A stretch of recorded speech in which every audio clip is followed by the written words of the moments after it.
בימים ערומים של פרעות והדים בלילות השמונים של ינון.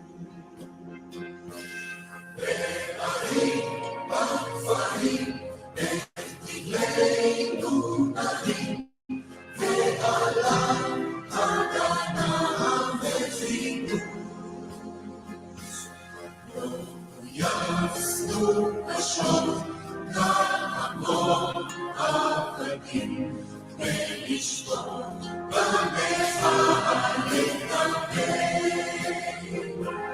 ברצוננו להיות לעולם נכונים, חלומנו למות בארצנו. בימים אדומים של פרעות ודמים, בלילות השחורים של ינון. ולכם בכפרים את דגלנו נרים, ועלה הגנה וזיכרון.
הייתי בפריז וגם ברומא, ראיתי את שבעת פלאי תבל, בקוטב הצפוני וגם דרומה, אך אין מקום כמו ארץ ישראל. וכמו גלויות של נוף יפות, תמונות בזיכרוני עפות, כמו בעד עדשה של מצלמה, ותרמילי אותן אסע לכל מקום בכל מסע, קטעי פסיפס מתוך תמונה שלמה. שלום לך ארץ נהדרת, עבדך הדל נושא לך שיר מזמור, גם אם לעתים נודד אני על דרך, מה טוב לנדוד אך טוב יותר לחזור.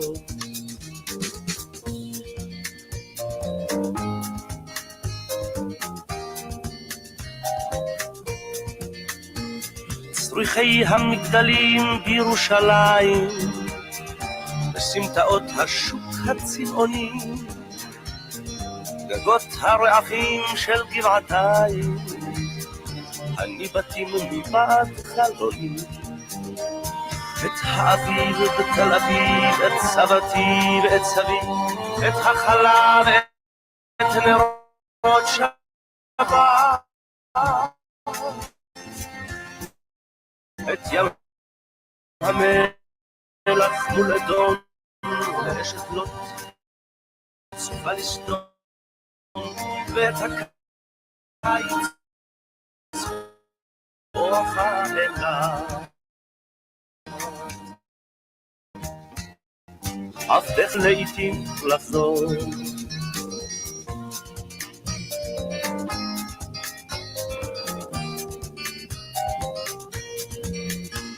מימיה הכחולים של הכנרת והרקיע התואם מעט, והרגשת הבית המוכרת בתוך אורכי זורמת כמו חשמל. הרי גליל והשומרון, הפרדסים שבשרון, וילדים בגן המושבה, את הכרמל ואת הים, אחד אחד ואת כולם, תמיד קורצים אומרים ברוך הבא. שלום לך ארץ נהדרת, עבדך דל נושא לך שיר מזמור, גם אם לעתים נודד אני על דרך, מה טוב לנדוד אך טוב יותר לחזור.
Shabbat Shalom, everybody. Shabbat Shalom. I'm sorry, we're having some technical difficulties. Namely, my internet went out temporarily, but I think we're back.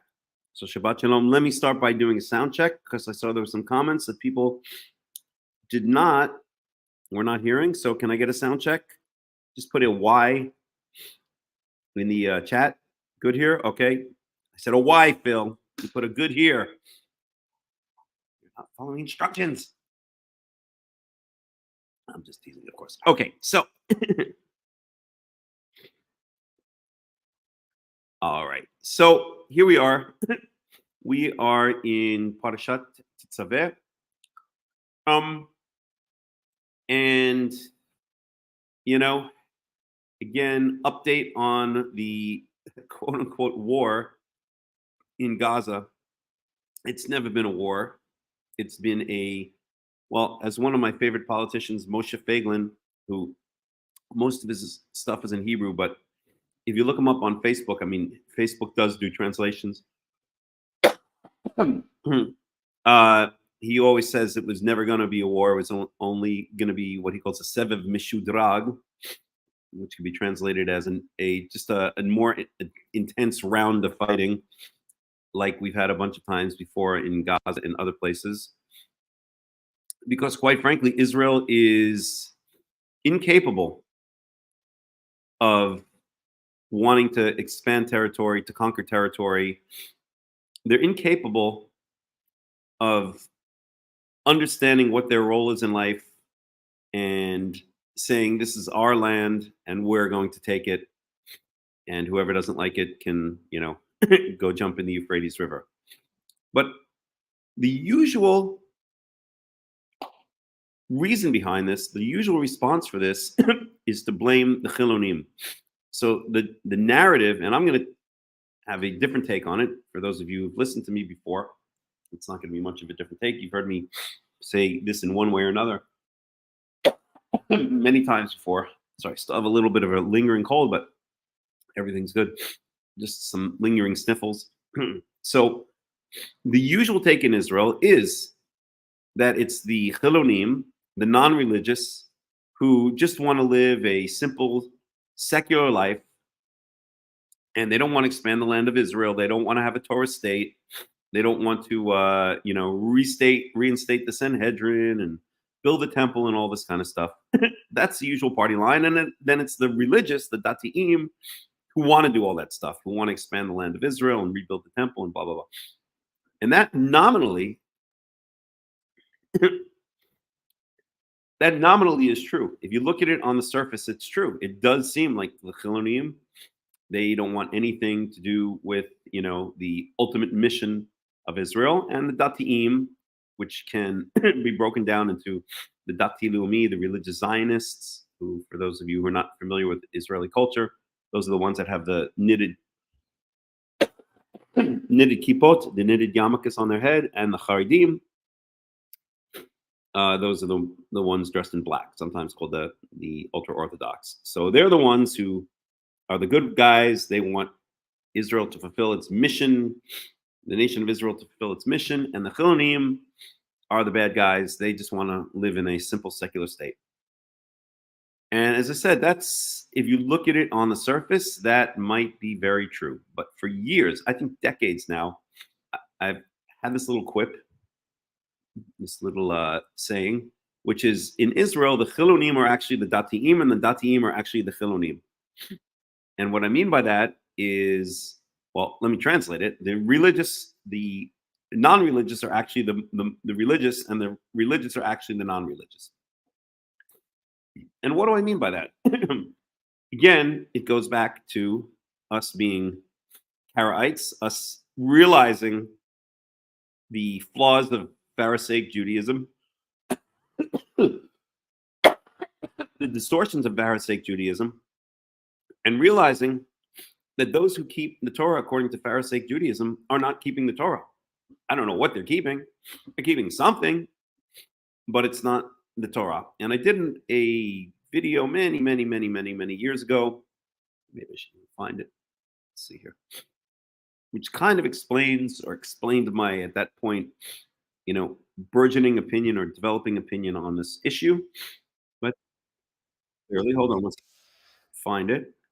I'm not going to put it on now, but I am going to find it. Just give me a second here. Channel. Oh, videos. Okay, there it is. So here's the video. You can check it out on your own if you want. But it's called "Do Not Add to the Torah" and "Do Not Take Away from the Torah." Okay, there's the link. I'll just show it for a second. So, and basically what it says is adding to the Torah is as bad as taking away from the Torah, because it's not the Torah, right? It's kind of like if you're supposed to go to, oh, I don't know, I'll make up a city, Knoxville, Tennessee. If you run out of gas 100 miles short of Knoxville, Tennessee, and I've been to Knoxville, Tennessee, I had a friend who once lived there, so I popped into my mind, nice little place. If you run out of gas 100 miles short of Knoxville, Tennessee, you are 100 miles away from Knoxville, Tennessee. You have not achieved your goal. On the other hand, if you are not paying attention and you go 100 miles past Knoxville, Tennessee, you haven't done an improved job of getting to Knoxville, Tennessee. No, you're just you're in just as bad a situation as the person who ran out of gas 100 miles short of Knoxville, Tennessee. So either way,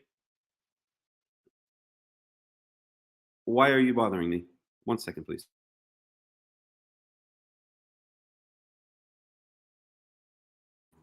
So, so either way, you're in just as bad a shape. You're 100 miles away from Knoxville, Tennessee. So the Pharisees, they've also taken away from the Torah, but they've added a lot to the Torah. That doesn't make them more religious. It makes them less religious. Only when you are in balance, when you are keeping the Torah correctly, only then can you be said to be keeping the Torah. Okay. So getting back to the original point, the Pharisees, the so-called dati'im, the so-called religious in Israel, they're not keeping the Torah. They're not religious at all. They're actually have mostly added and also taken away from the Torah. They're keeping something else, which is not the Torah. And so the Chilonim, the non-religious in Israel, they say, well, if this is, they say it either consciously or most of them subconsciously, they just feel it, because returning back to the land of Israel gives you a different perspective than the thousands of years of exile. So they just feel something's wrong with this form of Judaism.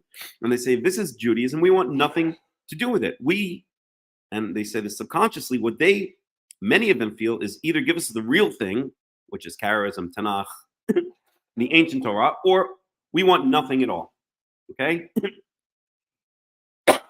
So therefore, I actually blame the whole debacle in Gaza, not on the Chilonim, but on the Dati'im, not on the non-religious in Israel, but on the religious in Israel, because it's almost as if they're pushing, I'm exaggerating here because it's not as bad as Baal worship, but I'll exaggerate for effect. It's almost as if they're pushing Baal worship on the nation of Israel. And there are a bunch of people saying, no, we will not do this. If your idea of expanding the nation of Israel out to its biblical borders, and there are different mentions of the various biblical borders, but wherever that is, and taking over the land and instituting a true Jewish state is to institute your form of Baal worship, then we want nothing to do with it. And so they're resisting. They say we'd rather have a secular state than a Pharisaic / rabbinical / Talmudic state. And you know what? I agree. According to a good friend of mine named Eric, he's kind of likes to remain anonymous, but he always says, excuse me for 1 second, I'll be right back.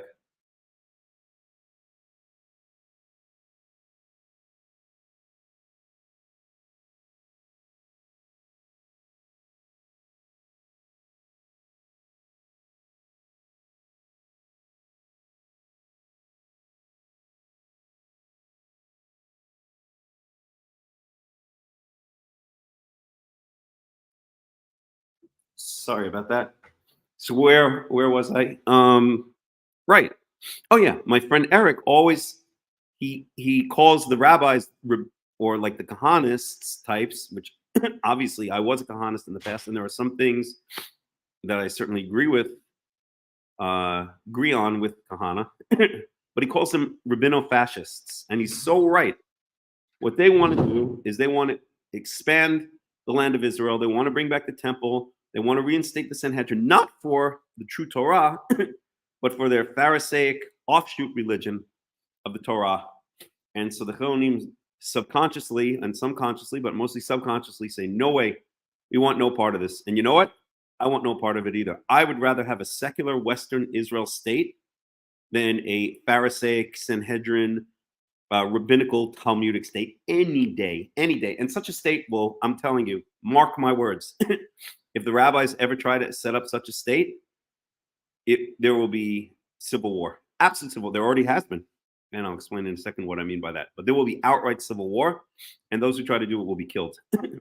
They'll be assassinated, without any doubt. There already has been civil war. The judicial reform movement, which was so controversial before the Gaza war started on Gaza quote unquote war started on October 7th,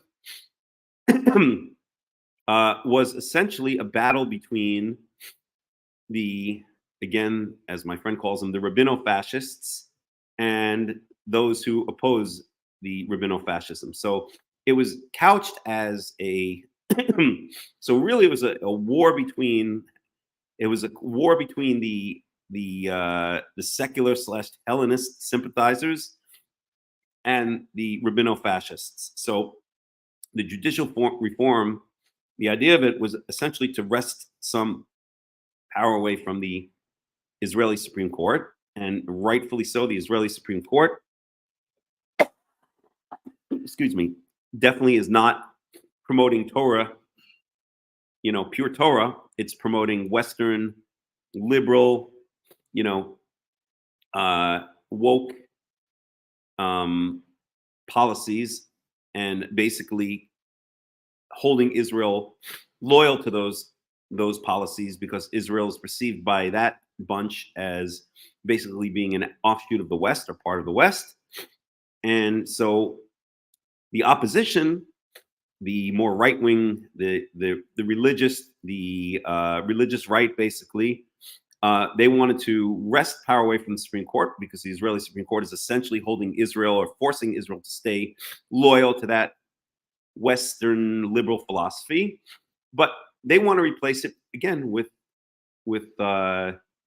ultimately, not immediately, but ultimately they want to replace it with Pharisaic / Talmudic Judaism. And the Chilonim, the non-religious, know this.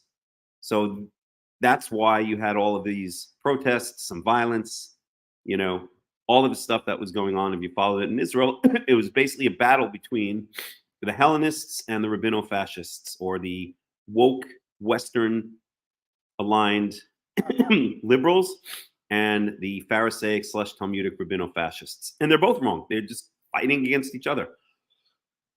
The only solution here, and the only way the nation of Israel will be able to expand to its biblical borders, will be able to reestablish the temple, will be able to clear the land out of all its enemies, wink, wink, and and will be able to achieve its goals as a true Torah kingdom of Israel, is if we reject both of those philosophies that are fighting against each other. And I've given many times the analogy of the god of Tel Aviv versus the current god of Jerusalem.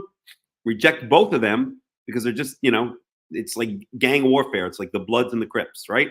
We want the Bloods, both the Bloods and the Crips, out of Israel. We don't want any of them. Okay, so it's just the Bloods are in Tel Aviv, and the Crips are, I guess, the Bloods are the red ones. So Tel Aviv is communist, so they're the red ones. The Crips are in Jerusalem, and the Bloods and the Crips are just fighting against each other. And so we, the adults in the room, have to come in, and we have to say, no gangs, none of these sectarian gangs in our state. Get them both out and reestablish true Torah, true Karaism, if you want to call it that, true everything. Oh boy, Ariella, you just missed a rant that I think you would have really appreciated and really would have agreed with. Oh, well, you'll listen to it again in the playback if you want. Okay, so that's that. So to sum up, that is my take of what's going on in Israel. That is why Israel is what am I doing here? I think this one stays up. That's why Israel is not doing well in the Gaza Strip.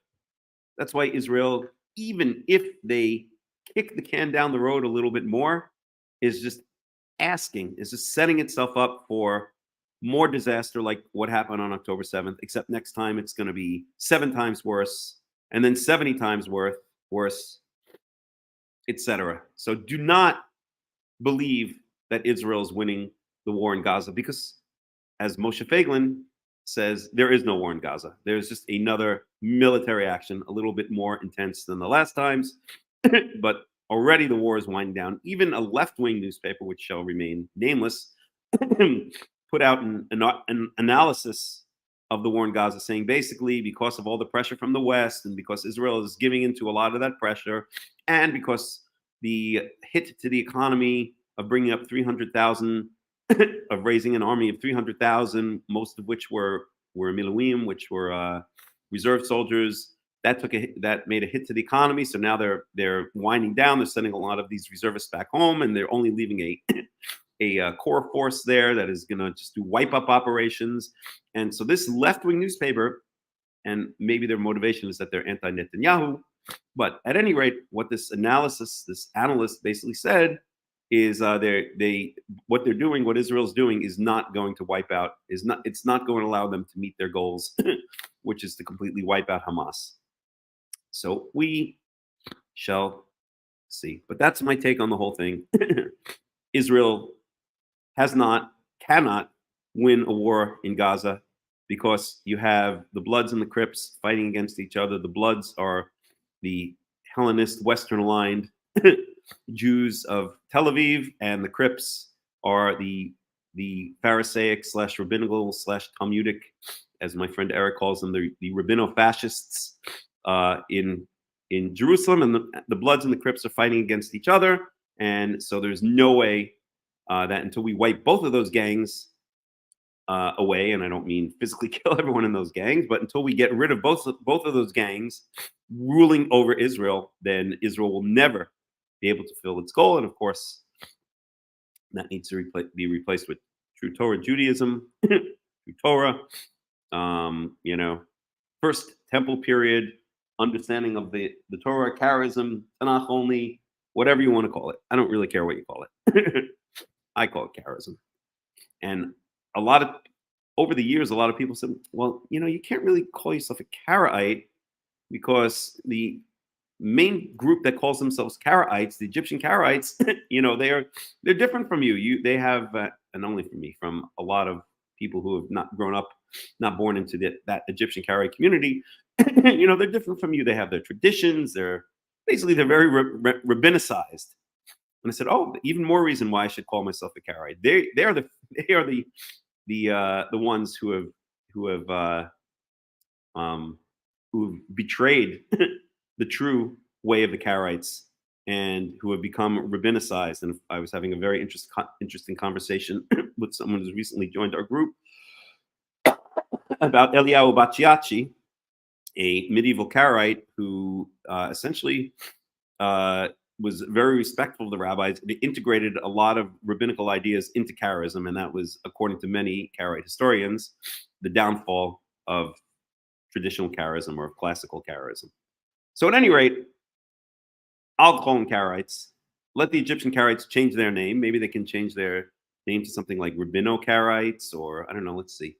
We take rabbi and rabbinites and Karaites and put them together. Maybe they call themselves Cabanites or Rararites, maybe just, let's see, Rabbikites. We'll call them, let's see, what should we call the Egyptian Karaites? We'll call them Cabanites. I like that. We'll call them Cabanites. So they can take the name. They're the Cabanites. We are the Karaites.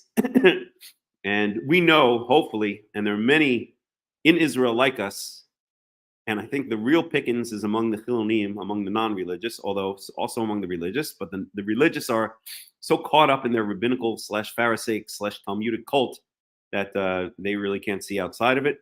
So, but the real pickings are among the millions and millions of Chilonim in Israel, who I think many of them, although not all, because they're just as there were Baal worshippers in ancient Israel, there are plenty of Baal worshippers, quote unquote, in modern day Israel, but many of them among the Chilonim and some among the Dati'im, I think would be very open to this idea of true charism, true Torah, and that is the only way forward. Let the Crips and the Bloods, both kill each other off, and at any rate, they have to be eliminated from the state of Israel, and then true Torah has to take over, and then the Chilonim, many of the Chilonim, some of the Dati'im, will latch onto it, will support it, and then Israel can move forward. And then we won't have little fake wars in Gaza where we just go in there, dance around a little bit, blow some things up, and then nothing ever changes because it's not going to change. Okay, so that's my rant with some coughs mixed in between for good measure. Although, thank you all for your well-wishing. I'm basically 100% better, just some lingering sniffles and coughs and all those kind of lovely things. So that being said, we're now going to move on to our Parsha. Any questions, any comments before we do?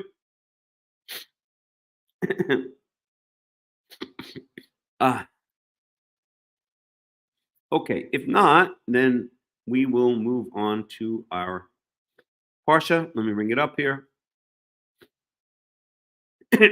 So we are in Exodus 27:20. Excuse me, which is a real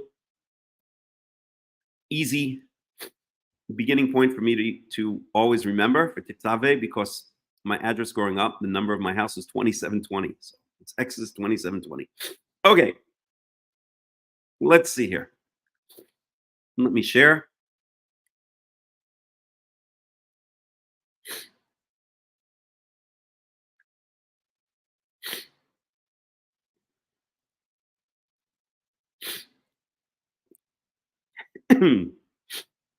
Okay, so Exodus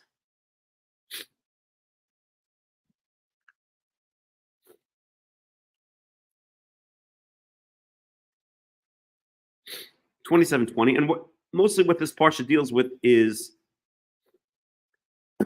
excuse me, is the priestly garments, which are beautiful and fascinating. Okay, so we start off in 20. This is the oil for the lampstand. Should go get some water. Then we have the priestly garments.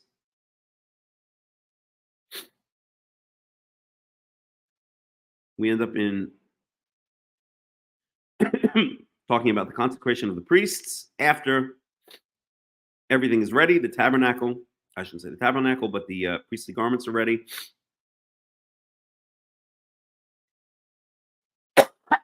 And then in verse 30, or in chapter 30, we have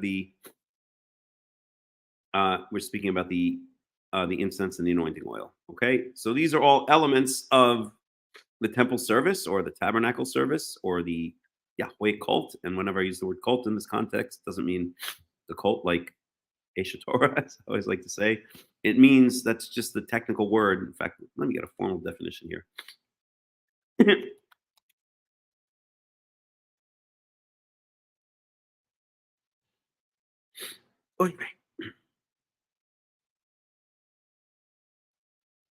No, that's not what that means.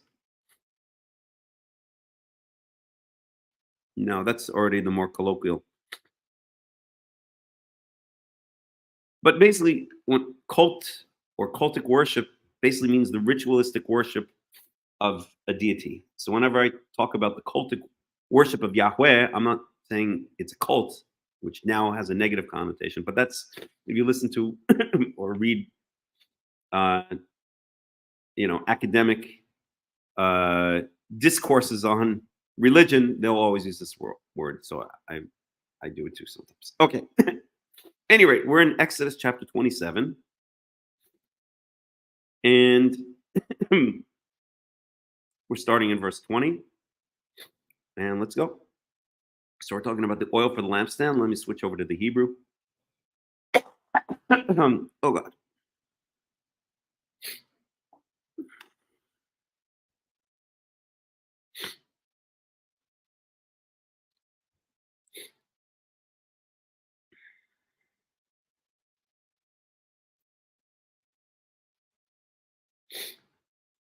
All right, Desiree, feel better.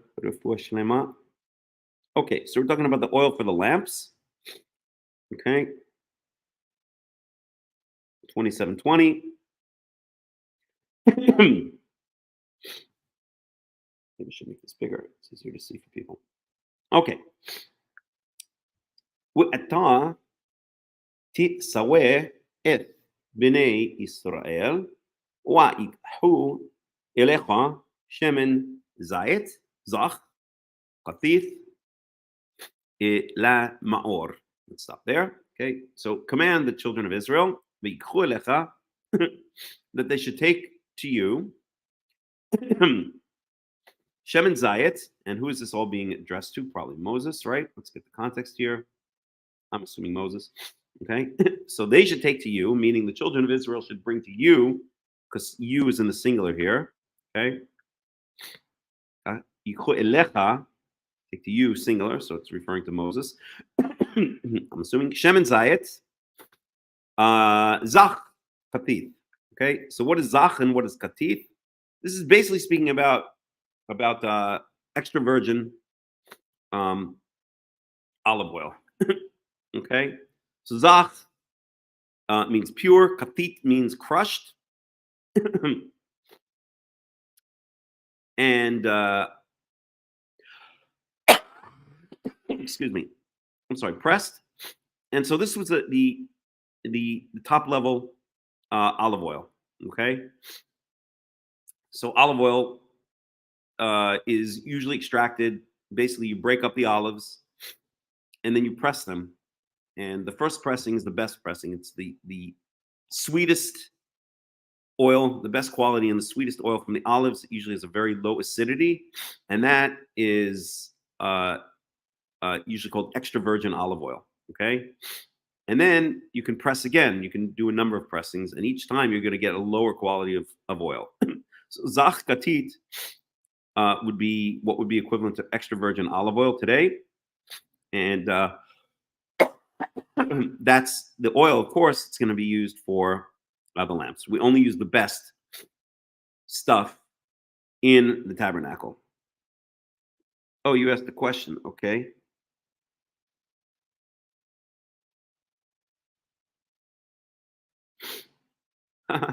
That's a complicated question, Desiree. I'm not going to get into that now. Politics, modern Israeli politics. Okay, lema'or la'alot ner tamid. So this extra virgin olive oil is going to be for lighting. La'alot ner tamid, to raise up literally an eternal candle or an eternal flame. Okay, we'll see how eternal this is and what it exactly means. But for now, that's what it's saying. Okay. Okay, verse 21. Let's turn this away. So here's 21. Verse 21. Be'ohel mo'ed mehutz la tarochet asher al ha'aiduth ya'aroch oto Aharon ubanau me'erev ad boker lifnei Yahweh. That's the semicolon. This little etnach, this little wishbone thing underneath is roughly equivalent to a semicolon. So let's stop there because it's a long verse. So, so in the tent of meeting outside of the parochet, what is the parochet? It's the curtain that separates between the Holy of Holies and the Holy. We'll look at a picture, a map in a second. La parochet asher ala edut. So this curtain is over the Ark of the Covenant, or it covers, separates, or encloses, or closes off the area where the Ark of the Covenant is, the Holy of Holy area. Yaroch oto Aaron ubanav. So Aaron and his his sons shall arrange it. Okay, arrange what? That we're talking about here, the ner tamid. This is the subject of this verb. Okay, this eternal flame, and we'll talk about what that means in a minute. Me'erev ad boker. So this ner tamid is not a ner tamid. It's not always on. Okay, if you go to a rabbinical synagogue, you'll see there's something that they call ner tamid. In most of them, right? It's this candle that is supposed to always be on, always going. It represents the eternal flame of the Jewish people, and that's a very nice idea. But the Ner Tamid was not always on in the Beit HaMikdash. It's only on from Erev ad Boker, from sunset basically until sunrise. Okay? Only when it's dark out. I mean, what do you need a candle on in the middle of the day? One could even claim, excuse me for 1 second, I just want to get some water. Excuse me, just for a second.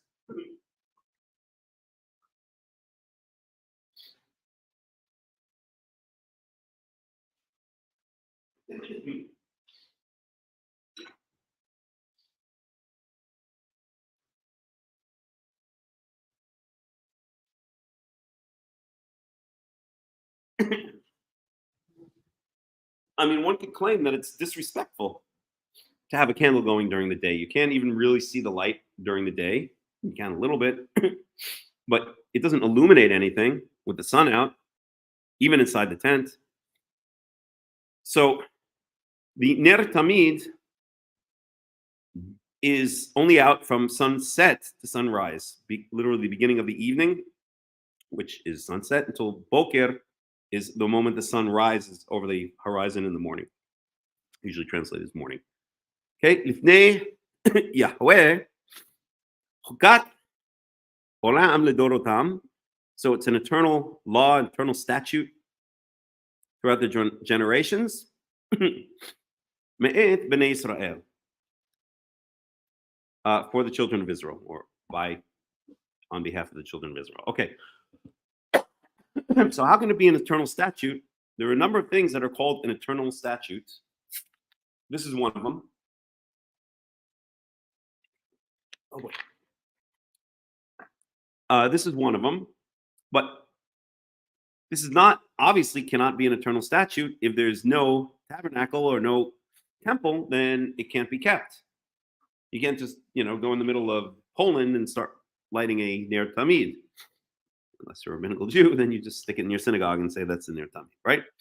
So this is illuminating, no pun intended, or maybe pun intended, that when we see this phrase, Chukat Olam Ledorotam, and maybe we'll look at some other places where we see it, it doesn't mean that it happens throughout all your generations. It means it's supposed to, but if your temple is destroyed and you get kicked out of your land, then you're no longer going to be able to keep this. Or maybe another way to look at it is you're in violation of this through your own sins. Your temple was destroyed and you're no longer able to keep it.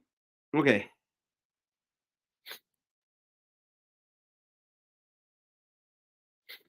Okay. So let's find this phrase. I think the best way to do that would be Sepharia. So I'm going to Sepharia.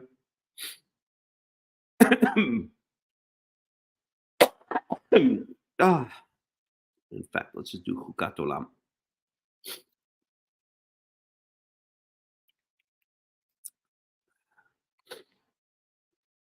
Search.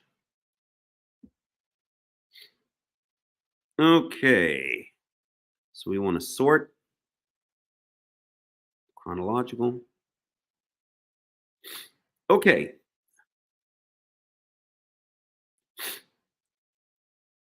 So let's see if we can find specifically, 1 second. Chadorotam says Exodus 27:21. That's ours.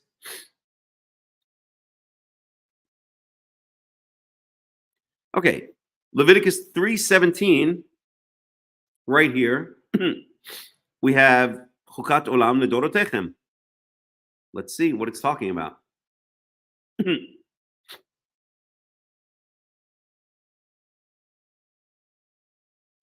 I should do it in a way that's a little bit better to see. So let's look at Leviticus 3:17.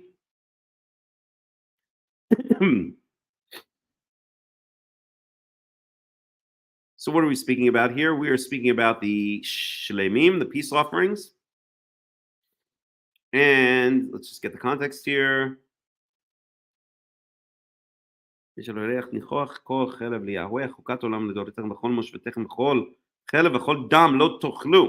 Okay, so this is interesting. So verse 16 is speaking about so you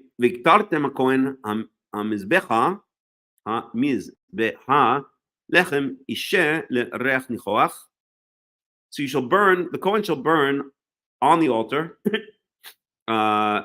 food. Now this is speaking about meat offering. Lechem means bread, but by extension it means food or sustenance. So lechem ishel reach nichoach. So a fire offering as food for pleasant scent, but that's not the main point here. Okay, koch chalev leYahweh. All of the what we call the forbidden fats belong to Yahweh. All of the forbidden fats, no matter what type of sacrifice, no matter what type of offering you're bringing, the blood is never eaten by humans, and and what's called the forbidden fats are never eaten by humans. The blood is either sprinkled on the altar or poured at the base of the altar, and the fats are always, no matter what type of offering it is, the fats are always put on the altar and burnt as a reach nichoach, as a pleasant smelling scent to Yahweh. Okay, and this is a chukat olam ledorotechem b'kol moshvotechem kol chelev v'kol dam lo tochlu. Now this is very relevant, and I'm going to tell you why. And to do it, I'm going to have to go off a little bit on a tangent, but it's a worthwhile tangent. So, are we freezing? Oh shoot, what's going on? No, we're back. Okay, so let me translate this verse here. So chukat olam ledorotechem b'kol moshvotechem. I'll translate up to there. Okay, so it is an eternal statute throughout your generations. It's the same phrase we see here in Exodus 27:21. Chukat olam ledorotam. Okay, there it's for there, because it's speaking to Moses. It's for there throughout their generations, because this is addressed to Moses. Here it's addressed to the children of Israel, so throughout your generation. But it's the same phrase. Okay. All forbidden fats and all blood you shall not eat. Okay, so now this has to do with shawarma. Okay, what does this have to do with shawarma? Does anybody know? We'll do a little pop quiz. What does that commandment right there in Leviticus 3:16 have to do with shawarma? No forbidden fats and no blood shall you eat.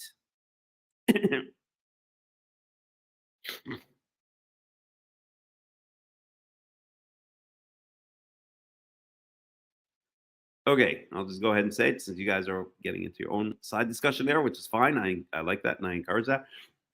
But so the Karaites traditionally, and I think the Torah is clear on this, the Karaites traditionally understand this as meaning that no matter where you live, okay, and it says b'chol moshvotechem, and I'll say the importance of that. No matter where you live and what generation you're in, you're not allowed to eat blood. We already know that. That's one of the commandments given to Noah, right? So we know you're not supposed to eat blood, and you're not supposed to eat forbidden fats. Okay, why? Well, the context here is clearly the sacrifices, and we know the blood belongs to God. It gets sprinkled or spilled at the base of the altar, and the forbidden fats we know belong to God, right? That's his food from the sacrifices. So there's now a famous argument between the Rabbinites and the Karaites. The Rabbinites say that this only refers to sacrifices, and if it's not a sacrifice, if it's not brought as a sacrifice, then you can't eat the forbidden fats. Okay. However, the Karaites traditionally say that even if it's not being brought as a sacrifice, you still cannot eat the forbidden fats. The forbidden fats are never, ever allowed to be eaten, because the only thing that's allowed to happen to them is that they must be brought they must be thrown on the altar as a sacrifice to Yahweh. And if they're not, let's say you're far away, then still you can't eat them. You just throw them out. Okay. Well, what does this have to do with shawarma? Most of the shawarma you'll buy in Israel and probably other places as well is not traditionally was made from lamb meat, but it's not lamb meat. It's usually turkey meat. I think they use turkey. God knows what they use, mystery meat. But I think it's usually turkey meat because turkey meat is cheap and lamb meat is expensive. But they want to give it some lamb flavor. So they take what's called the aliyah, which is the tail of the lamb, and they usually put the tail of the lamb, the fat from the tail of the lamb, on top of the shawarma so that it kind of melts and this fat drips down onto the turkey shawarma and gives it a lamb flavor. So, you think you're getting lamb maybe instead of turkey. Okay. The problem is the aliyah is one of the forbidden fats. And so therefore, if it's the case, and I've always held that it is the case. Okay. But I think I can understand the Rabbinites' point of view. And if the Rabbinites are right, they're right. I've always admitted there are some places here and there where the traditional Karaite view is wrong and the traditional Rabbinite view is right. But we're not going to get into that right now. However, if the traditional Karaite view is correct, then this is a forbidden fat. You're eating forbidden fat. You're eating the aliyah. You're eating the tail fat of the sheep, of the lamb. And this is only, if it's to be eaten at all, it's only supposed to be thrown, or if it's as a sacrifice, it's supposed to be thrown on the altar, and if not, it's not supposed to be eaten because of this verse right here. Okay, that this is because lo tochlu. Okay, so again, let me read this verse. Is an eternal statute throughout your generations in all of your habitations that all forbidden fats and all blood you shall not eat. So the rabbis say this applies only to the sacrifices, and the Karaites say this applies to all meat. Okay. Now, what's the rabbinical point of view? The rabbinical point of view would be, well, this is in the context of sacrifices. Okay, that's nice. I think there is a possibility for that. But what would the Karaites respond traditionally? The Karaites would say this. There are a couple of problems with that reasoning. Number one, it says throughout all your generations, throughout all of your habitations. These phrases, or this phrase, we'll see in other places. It usually implies no matter where you live in the world, even if you're exiled from the land of Israel. For instance, the Shabbat, it speaks about, uses this phrase, as we'll see in a bit. Okay? So this implies throughout all your generations, all your habitations, okay, that you should not eat the chelev and you should not eat the forbidden fats and you should not eat the blood. Well, the Rabbinites would come back and say, no, this only applies applies to your habitations in the land of Israel, when the temple's there in the land of Israel. But even if that's the case, okay, this would imply, even if you're far away, let's say in the Golan Heights, like our good friends listening in today, then the Karaites would respond, well, even if this does mean that we're not talking about being exiled from the land of Israel. We're talking about a time when the Israelites are living in the land of Israel, the temple is built, etc. But still, because it says in all of your habitations, that would imply that even if you're far away from the temple, let's say in the Golan Heights or Eilat, that it doesn't mean that gives you the right now to eat the fat. That fat, if it's to be eaten, is only eaten by Yahweh, is only eaten by God. That's his food. Okay. Furthermore, the Karaites would say, or I would say as a Karaite, that if you want to claim that this is saying that you can eat the fat if it's not from a sacrifice, then that would imply here that you can also eat the blood if it's not from a sacrifice. Since it says, okay, you shall not eat any forbidden fats and any blood. Okay, lo tochlu, you shall not eat. Well, then that would contradict what we know from other places in the Torah, that you're never allowed to eat the blood. Again, the restriction on the blood was given to already to Noah, right? We know we're not allowed to eat the blood of animals. So now you're going to claim that here it means only for sacrifice, but here it means all the time, since we know that ultimately all the time you're not allowed to eat the blood. And we can go back and forth. The Rabbinites might respond, well, this just means for the sacrifices, and then there's another law which means for all of the blood, and Moshvatechem means that's where you happen to be living, but it's talking about when you go up to bring a sacrifice, and it can go back and forth forever and ever. However, I think overall the idea is these are the foods of God, okay? The blood is not the food because it's not thrown on the altar. It's either sprinkled on the altar or poured at the base of the altar. But the fat, in particular, forbidden fats, this is God's food. It's only the food of God, okay? Just like, what was it? Ambrosia was the food of the gods. That's what I remember learning anyway in like 9th grade, Greek mythology class, which for some reason we were all forced to learn. And so this is the food of not the gods, but the God of Yahweh, okay? His food is chelev.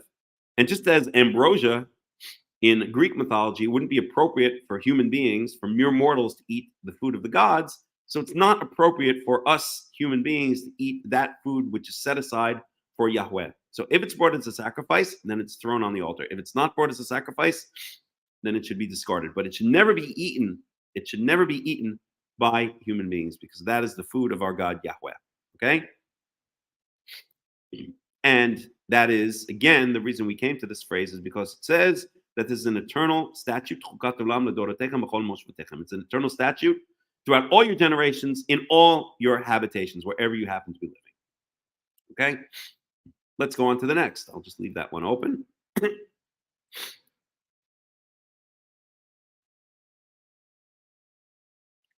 Okay, Leviticus 7:36. Let's check that one out. Oh boy, I really can't wait to get rid of this cold completely.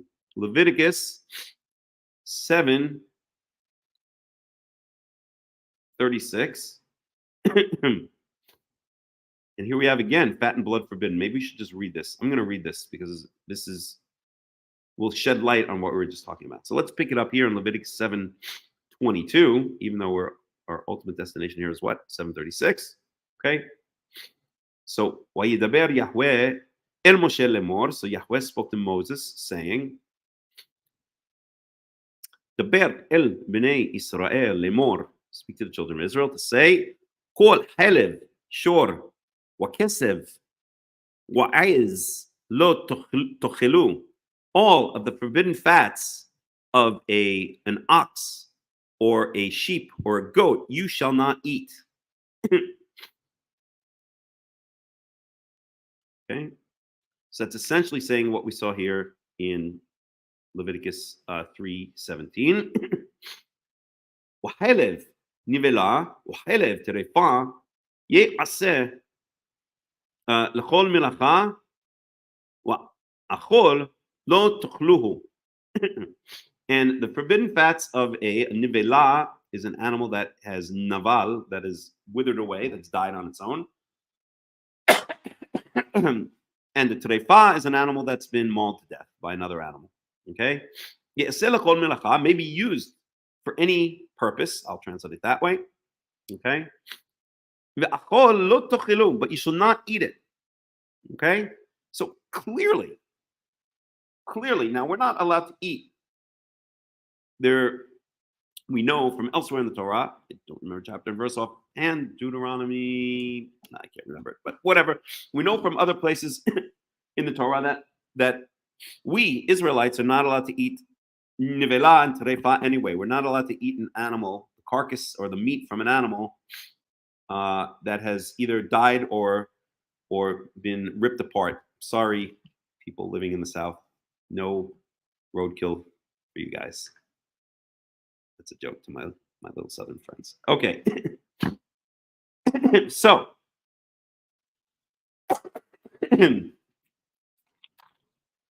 yeah, we're going to have fried armadillo for dinner. Where'd you find it? You got it at the grocery store at the Piggly Wiggly? No, I picked it off Interstate. I picked it off the Interstate 10. It's delicious. I don't even have to chop it up. It's already been chopped up for me. Okay. Anywho, I love my Southern. I've been to the South. I actually love the South. I love the attitude of the people there. I'm much more in line with the attitude and the people of the South than I certainly are where I grew up in that S-hole known as New York. the modern day Sodom and Gomorrah. So if I joke about my southern friends, it's only a joke. Okay. What if it's even if it's fresh? Yes, mighty boy. Sorry.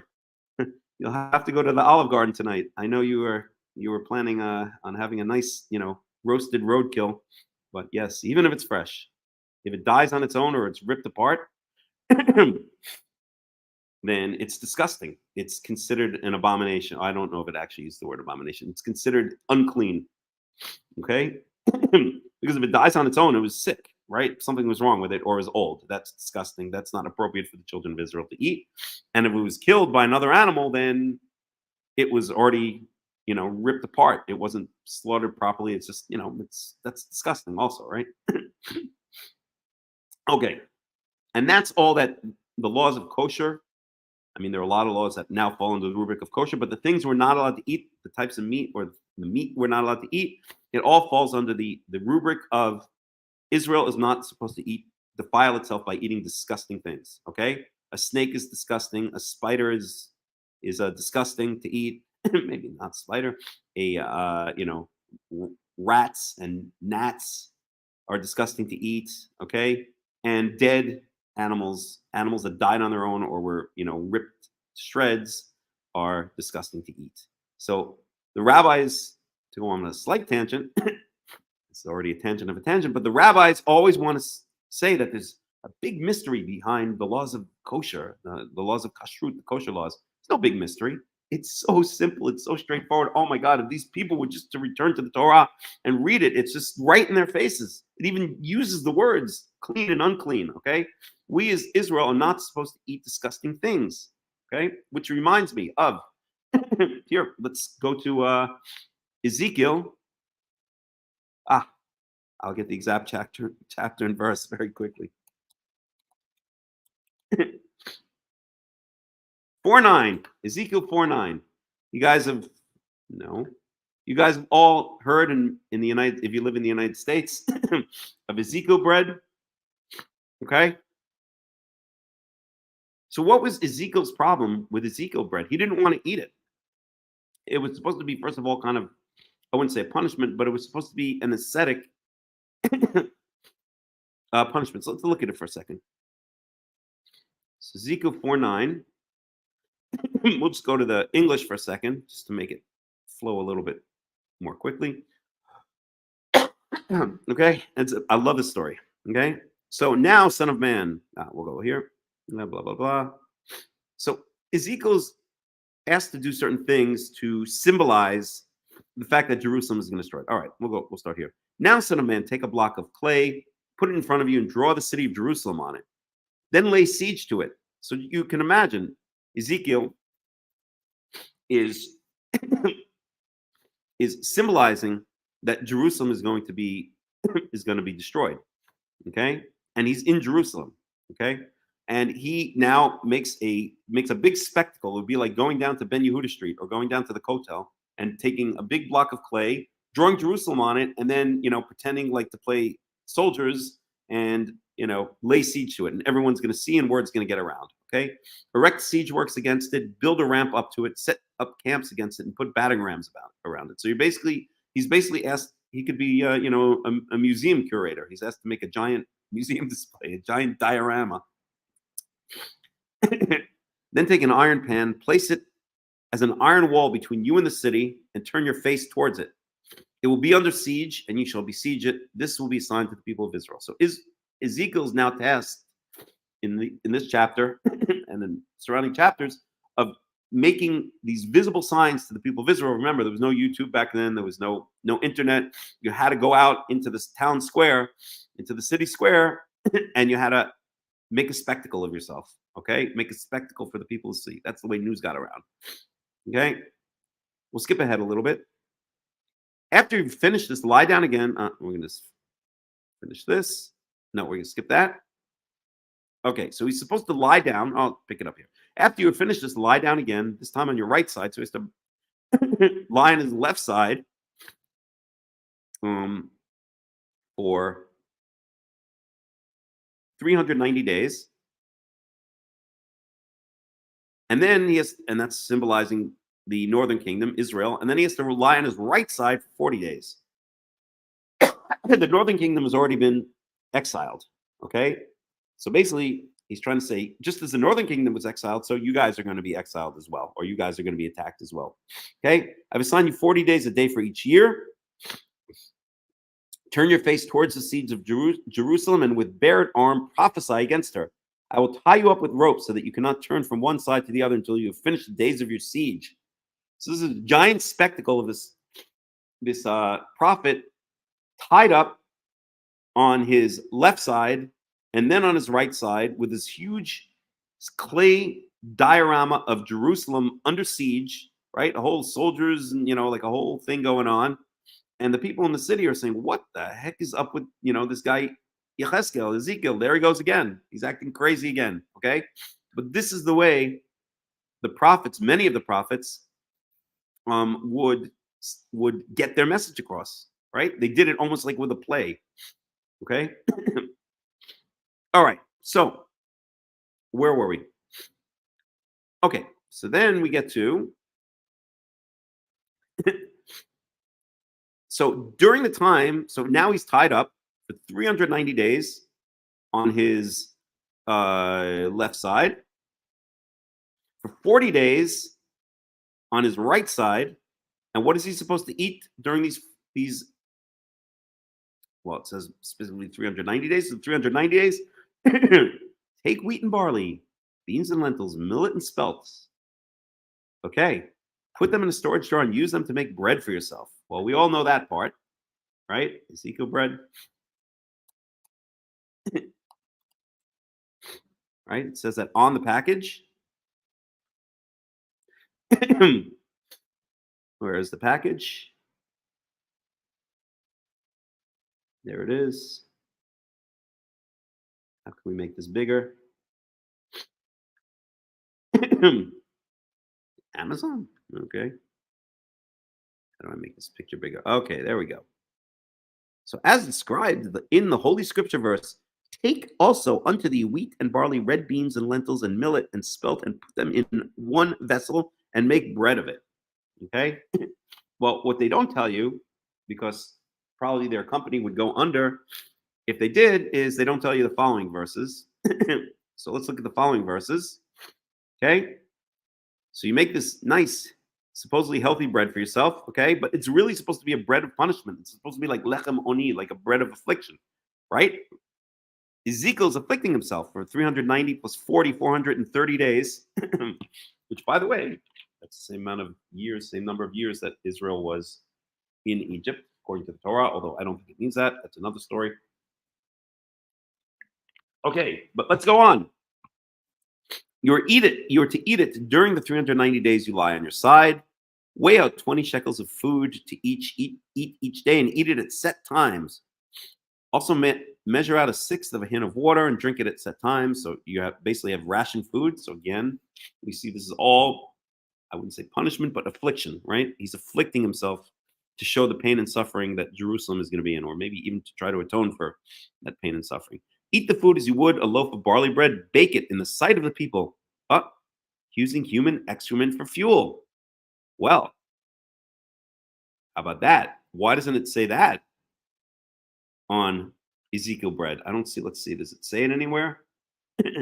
Say anything about using human excrement for fuel? Let's check. I don't see anything. How convenient. They left that part out. Okay. But what does Ezekiel respond? Okay. The Lord said, in this way, the people of Israel will eat defiled food among the nations where I will drive them. So this is going to be defiled food. What makes it defiled? The fact that he's going to bake it over human excrement. Okay. This is now defiled food. Let's look at that in the Hebrew for a second, because this is now getting back to what were we talking about? Let's see. How can I do this? New tab. Oh boy.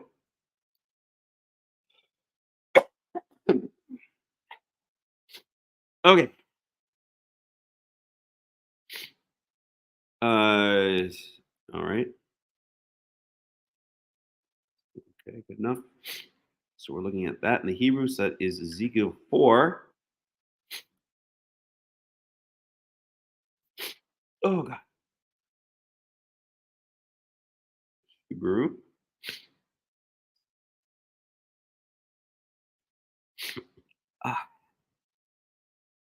Ezekiel 4:9. Okay, and let's pick it up where it speaks about the human excrement. Okay.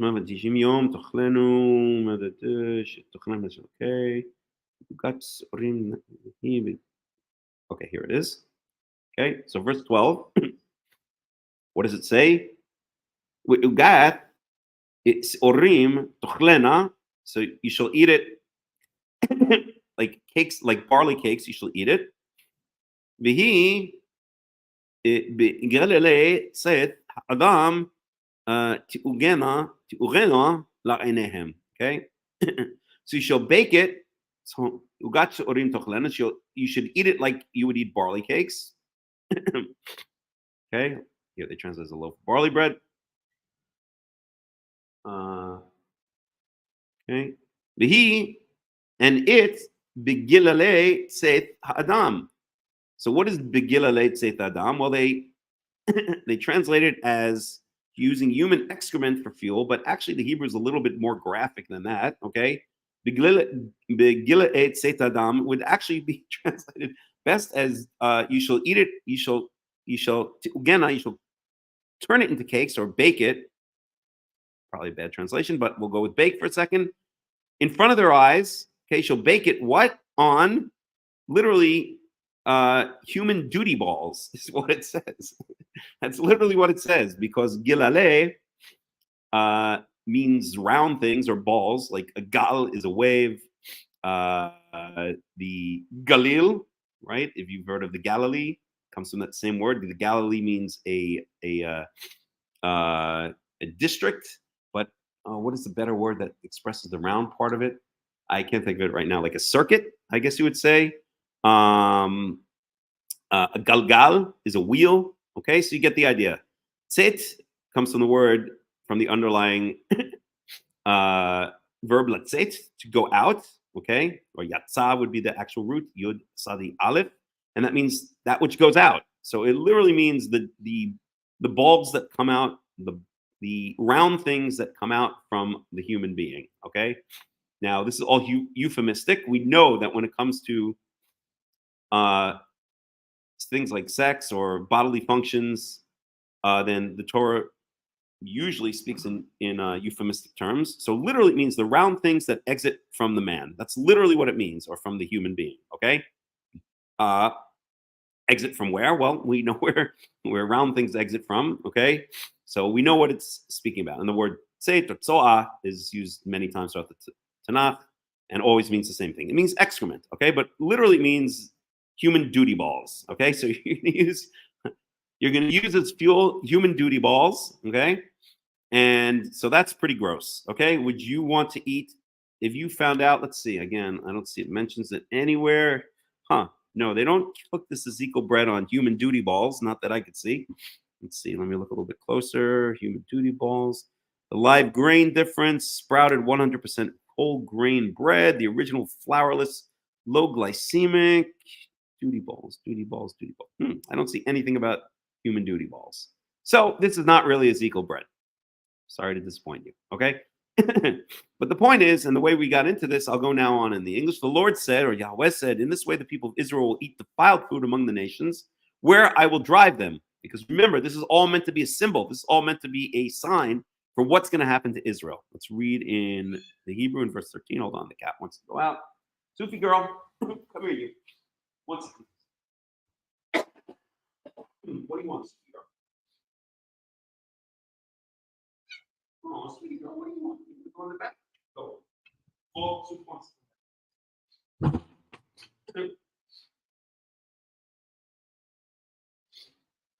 Okay. Verse 13. Vayomer Yahweh kacha. So God said, so yochlu b'nei Israel, so or such shall the children of Israel eat et lachmam, their bread. I'm sorry. Let me get parse that again. ויאמר יחווה ככה יאכלו בני ישראל את לחמם טמא. Okay, so shall the children of Israel eat their bread unclean, often translated as impure or defiled, but it really means unclean. Tameh means unclean.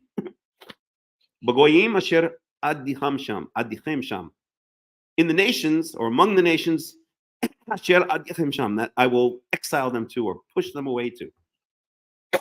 Okay, so this bread, okay, this food is called tameh, okay, or the bread that the food that the Israelites are going to eat when they're exiled to foreign lands after Jerusalem is destroyed, as this prophecy or these signs that Ezekiel is doing is meant to symbolize that what's going to happen. Okay, so the Israelites will eat defiled food, will eat unclean food.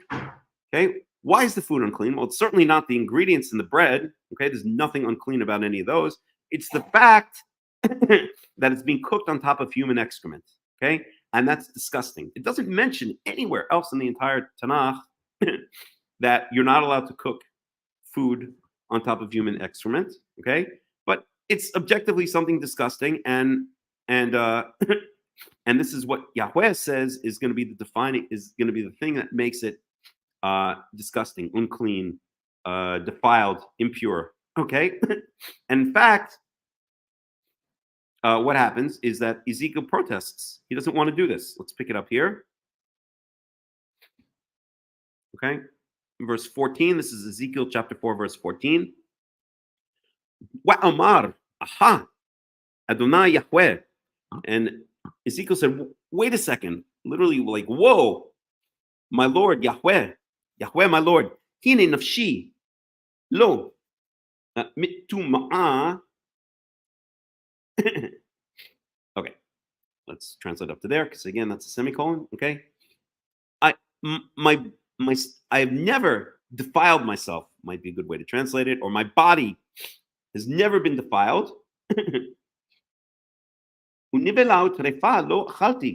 And I've never eaten, I haven't eaten a nivela. We saw this same word back in Leviticus 7. It's the same word, nivela. That's an animal that died on its own. And a trefa, that's an animal that was killed, that was ripped apart as prey by another animal. Okay, so I've never eaten minu orai ad ata.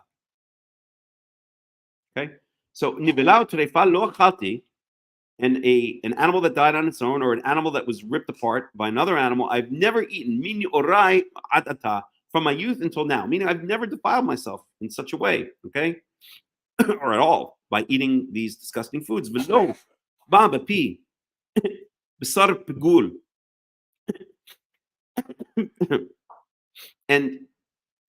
And abominable or disgusting meat has never entered my mouth. Okay?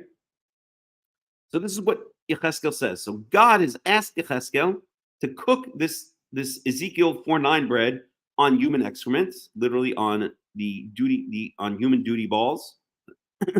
And Yecheskel says, wait a second. Okay, I've never excuse me for 1 second, please.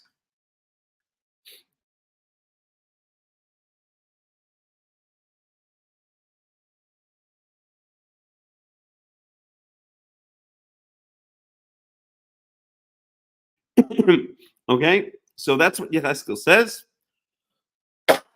And he gives examples of things that he's never eaten before. He's never eaten animals that died on its own or have been ripped apart as prey. And he's never eaten disgusting meat, whatever that means. That probably means what we would call unkosher meat, like pig or rabbit or snake or rat or God knows what. Okay? Wayomer Elai. And he said to me, God said to me, this is Yecheskel speaking, this is Ezekiel speaking, Wayomer Elai Re'eh, natati lecha et sifirei habakar tachat gelelei ha'adam. So God acquiesces. God listens to Yecheskel, just as he listened to Abraham when Abraham wanted to save Sodom, when Abraham, as I always like to say, Jewed him down from 50 to 10. I'd like to take Abraham with me to the Shuk in Yerushalayim. I bet I'll get some really good prices. Okay, expert bargainer. All right. Yomer Elai re'eh natati lecha et tzifirei. And so God says to Ezekiel, okay, behold. Okay, it literally says, and he said to me, behold, or see, behold, natati lecha et tzifri bakar. I've given to you, or I've allowed you cow dung tachat gelelei adam, under human duty balls. Vasita et lachmecha lehem, and you shall cook your bread upon them. Okay. And then it goes on to finish off the prophecy. And he said to me, this is God saying, this is Yecheskel saying that God said to him, okay, Ben Adam, son of man. This is often Yecheskel and the other prophets are addressed as son of man. Hineni shover mateh lechem. Behold, I will break the staff of bread in Jerusalem. V'achlu lechem b'mishkal u'b'da'aga. And they shall, meaning the inhabitants of Jerusalem, shall eat bread that is weighed out, literally bread by weight, and in shortness or in worry. Okay, so basically God is gonna break, Yahweh is gonna break the staff of bread, which is an expression for, the ancient Torah or biblical expression, basically for the supply chain, right? For the like during the pandemic, if you're in the United States, thank God I was not, and you go to the store and there's nothing on the shelves, right? That's what we're speaking about here. So that's described as breaking the staff of bread in Jerusalem, and they will eat basically rationed bread in worry. Okay, bread that's weighed out. Okay, and water that's measured out. And and shmama is like I can't think of a good translation. Let's see. Let's take the one here. Dread. I don't like the translation, but we'll go with it. Okay, and they shall drink in bread, in dread. Okay, that's supposed to be in parallel with this da'aga, which means worry. So shimamon means more like astonishment or something like that. Okay, lema'an.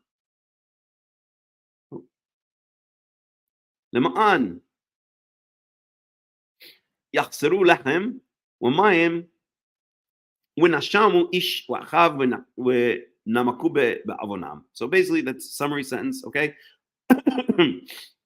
and let's just finish there with Ezekiel. Okay, so how do we get into Ezekiel? Because we saw in Leviticus 7, okay, we were in Leviticus 7:24. Okay.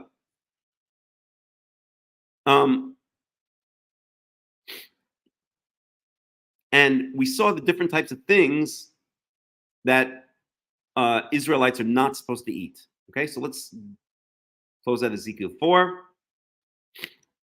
And let's go back to here. I'll start again in verse 23. So speak to the children of Israel and say, any of the forbidden fats from an ox or a sheep or a goat you shall not eat. I'm sorry.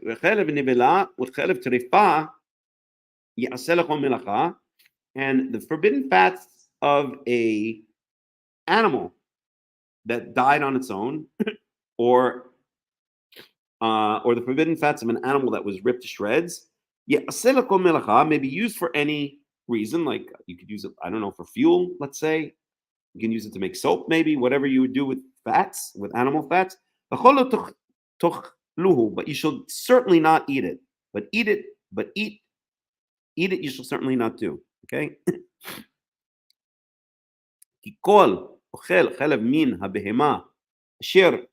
יקריב ממנה אישה ליהוה ונכרתה הנפש האוכלת מהמאה. And I think this verse, remember we got to this from Leviticus 3. Okay, we're talking about whether you can eat shawarma, whether the forbidden fats are not to be eaten at all, or whether the forbidden fats, as the rabbis claim, only of sacrifices are not to be eaten. But if it's not a sacrifice, if it's an animal, you're living in the Golan Heights or in Eilat, and you kill an animal, can you eat it? Let's say cow, can you eat its forbidden fats? The Rabbanites say yes, and the Karaites traditionally say no. Okay, well, I think this verse really kind of settles the issue, if you ask me, at any rate. So I don't know where the rabbis get their crazy ideas from, but I don't know where they get many of their crazy ideas from. So because anyone who eats the forbidden fruit, not forbidden fruits, forbidden fats, mina behema, from an animal, from a domesticated animal, one that's generally domesticated, asher yakri mimena isha, that asher yakri mimena isha, that one may bring a fire offering from it. So we're talking about the animals that are allowed to be used as sacrifices. What animals are used as sacrifices? And these forbidden fats only apply to mammals. It's basically the cows, the sheep, and the goats. There's nothing else. No other mammals that you can use as sacrifice, and these are listed here explicitly.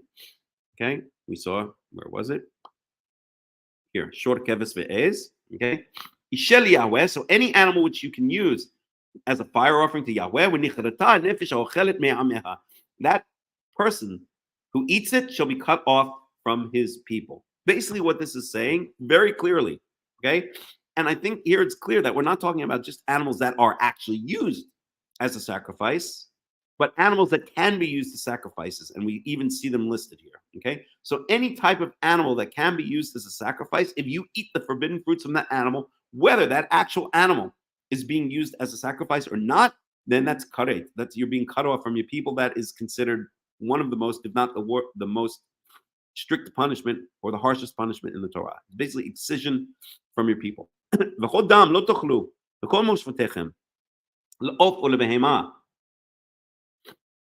this is very interesting for me.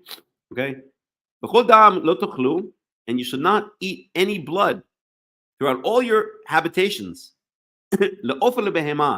From the birds and from the land animals. Okay, and off sometimes could mean not just birds; it can mean anything that flies in the sky. But I think here the context is clearly the is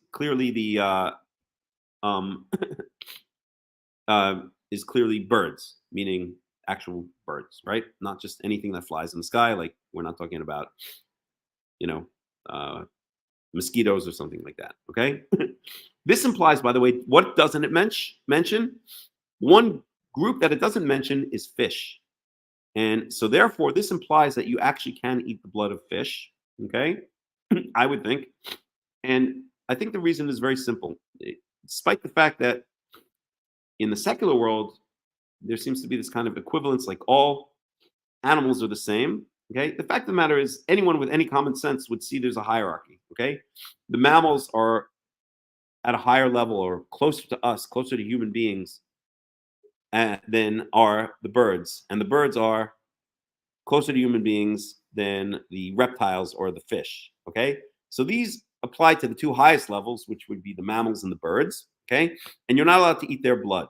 Okay. I think actually this clearly implies that for fish and for any lower form animals, it doesn't matter if you eat their blood, because they don't really have, a fish doesn't have the same, shall we say, self-awareness. I don't know if that's the right word, but the same higher level soul. I don't like to use that either, but it's not as close to a human being as are the mammals and the and the birds. Okay, so the restriction for blood. Now, if you go to a kosher butcher, you get kosher meat. Let's see, did they remove the blood from the fish? I don't think they do, actually, now that I think about it.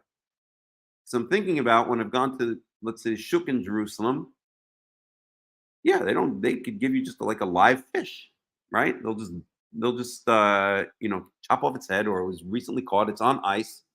They'll just chop off its head, shave off the scales, and shave off the meat and give it to you. They don't, go through any koshering process for fish.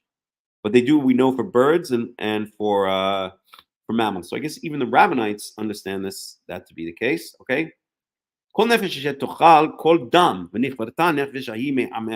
And anybody who eats any type of blood, again, this is referring now to the mammals and the birds,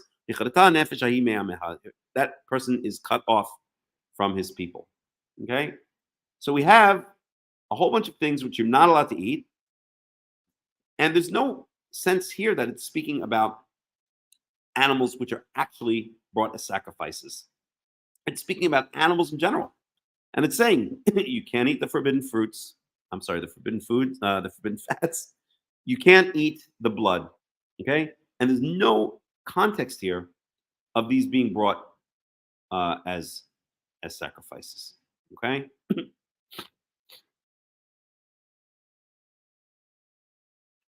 Okay, let's unwind. Back to Leviticus 17. I'm sorry, to Leviticus, where were we? 3. We were looking for this phrase, okay? Eternal statute throughout all your generations and in all your habitations, because we saw this here regarding the Ner Tamid, the eternal lamp, which we found out in the Torah is not an eternal lamp. It's a lamp that's lit at night and extinguished in the morning. Okay? So that's that. All right. Any questions, any comments?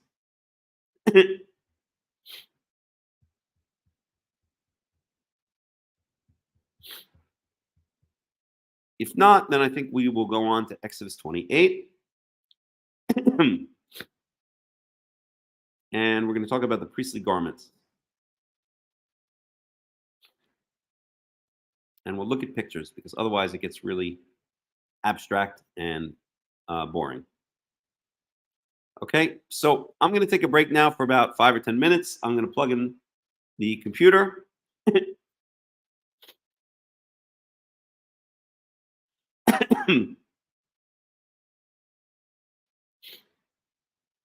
Yeah, blood pudding is common in many parts, even of the United States. It's disgusting. Okay, let's take a break. And we'll pick it up in about 10 minutes. I'll put a little bit of music on, and we will be right back.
כבחלום תמיד אזכורה, האיש עובר כעובר אורח, נוגס תפוח בין אבק ורוח, נוסע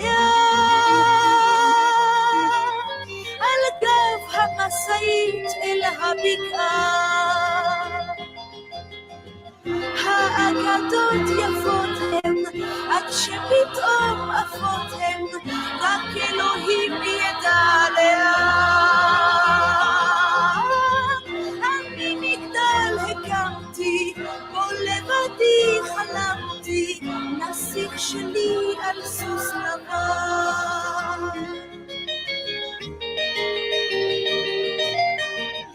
חמה הדרך ארוכה היא, ושם הוא בין קוצי הקיץ, רץ כפרא לחפש לי פרח, חוזר הוא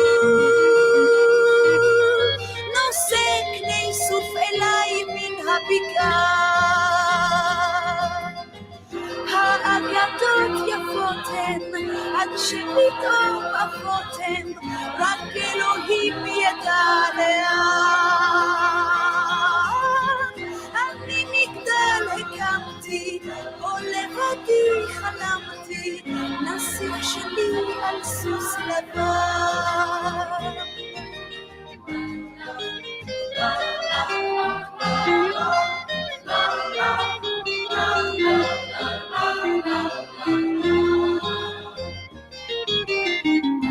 הציפורים פרחו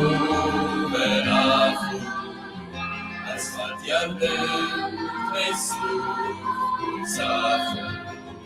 לצחוק פתוח בלי לומר מדוע הולך רחוק האיש מן הבקעה בעננים תלויה הקשת אך עוד לוחש מכשיר הקשר מילה או שתיים כמו משק כנפיים ענה לי רוצף אומר האיש מן הבקעה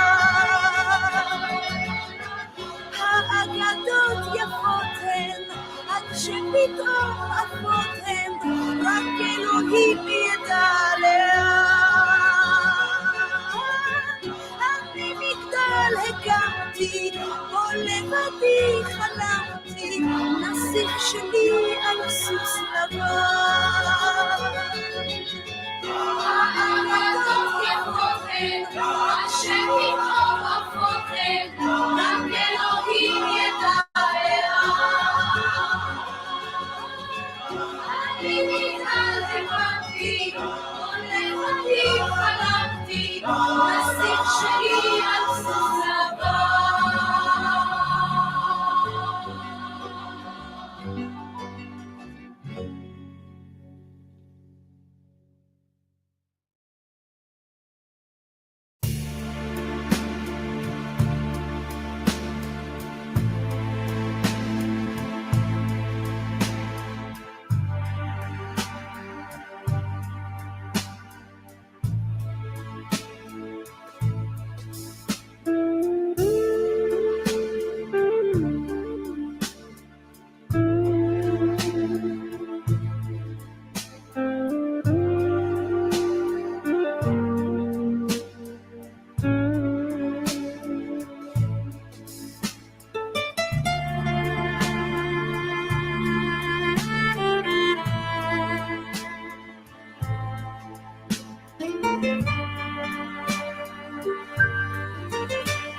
בכור גדולת ימינך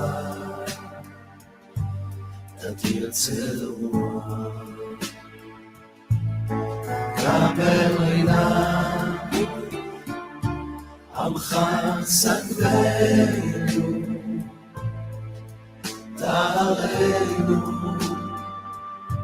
תארנו רע בכוח גדולת ימינך תתרצה קבל רינת עמך סגבנו תארנו לגיבור דורשי חוקך כמפה שומר רחם נעלה רחמי צדקתך רמי גונן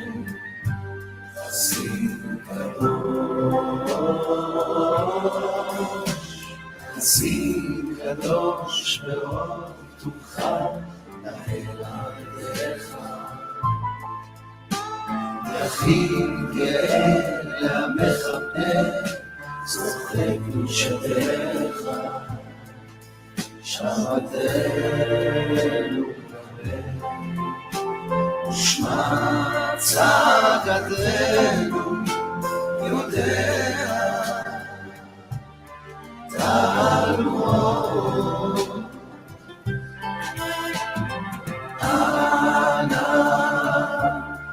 אנא בכור גדולת ימינך תרצה רוח קבל רינה עמך סגדנו תארנו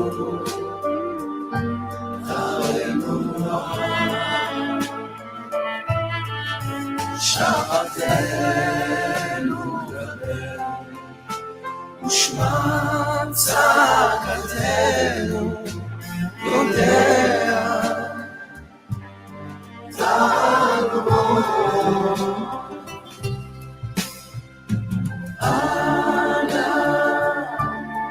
אנא בכורה, גבולת ימינך, תרצה רוח.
יש דברים שרציתי לומר ואין עננים,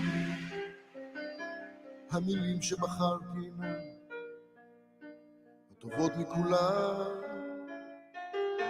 עמוקים מן ים הסודות שאינם מובנים לי, שאולי לא אבין לעולם. לא בכל הדרכים שרציתי ללכת הלכתי,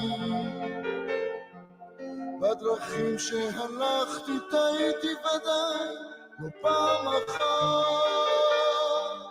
והתלות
Okay, are we back?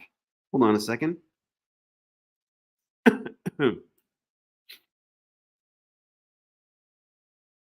you guys hear me?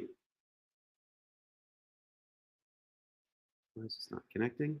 You can. Okay. Let's see here. Let's try again. There we go. Okay. Connected. All right. I don't know what happened there. More technical stuff, whatever. Let me get this back to the way it was. This goes bye-bye. This goes hi-hi. Okay, so here we are. Then you guys can hear me. Okay, very good. All right, let's get back to where we were. So we're on to Exodus 28. We're on the garments for the priests. Now, I'm going to do something a little bit different because otherwise we'll get bogged down. And I don't want to do that. It just gets a little bit too technical and boring, even though I find it fascinating. So I'm going to read through. I promise I'm not going to make more than a couple of comments. I'll read through in the Hebrew. You can follow along in the English, and then we'll watch a video on the priestly garments. Now, why can't I hear anything? Let me just test something here. Just 1 second.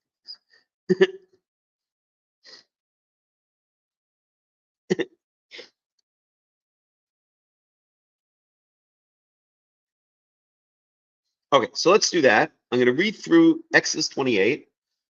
I'll make minimal comments, and then you can follow along in your own favorite translation, your own favorite language, whatever that language might be. English, Serbian. That's my friend, Swooty. And let's do it. So we are in Exodus chapter 28, verse 1. ואתה הקרב אליך את אהרון אחיך ואת בניו איתו מתוך בני ישראל להכנו לי אהרון נדב ואביהו. So that's Aaron, Nadav, and Avihu, his first 2 born sons, who are sadly going to die in Leviticus chapter 10, I think it is, if I remember correctly. Elazar wa Itamar b'nei Aharon, and then Elazar and Itamar are going to take over. Verse 2. Wa'asita b'chvei kodesh le'Aharon ahicha le'chavod u'le'tifaret. Verse 3. We'ata tidhaber el kol Hakham Melech asher מנתיב רוח חוכמה, ועשו את בגדי אהרון לקדשו להכנו לי. So we're making clothes for Aaron. Aaron meaning the Kohanim, for the priests. Okay? Let's see, where were we? Okay, verse 4. ואלה הבגדים אשר יעשו חושן ואפוד מעיל וכתונת תשבץ מסנפת ואבנת ועשו בכדי קודש לאהרון אחיך ולבניו לכהנו לי. Okay, so these are different types of clothing. We're going to talk about the choshen. It's usually translated as the breastplate. It's called Choshen Mishpat, breastplate of judgment. The ephod is usually just translated as ephod. That's what the breastplate is attached to. The me'il, the ketonet, the tashbetz mitznefet.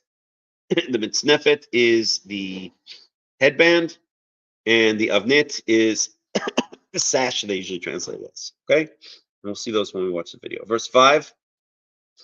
Wahem chu'et hazahav wa'et ha'techelet wa'et ha'ar goman wa'et tola'ath ha'shani wa'et hashish. So now we're talking about, we have gold, techelet, Chelet is sky blue, argaman purple, scarlet, and it's usually translated as fine linen.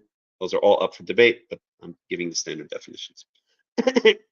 وعسو את האפוד, זהב, תכלת וארגמן, תולעת שני ושש, מושזר, מעשה חושב.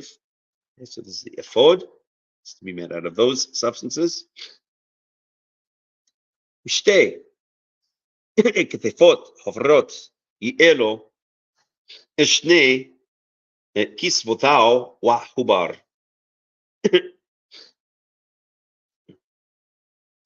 וחשב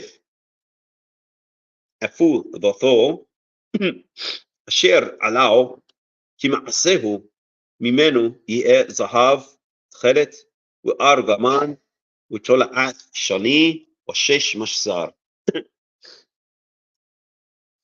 So this is the ephod. And these are the shoulder pads, which we'll talk about in a second, or we'll get to. Verse 9. ולקחת את שתי אבני שוהם ופתחת עליהם שמות בני ישראל. So these are two onyx stones that are on the shoulder plates. Let's get a picture actually.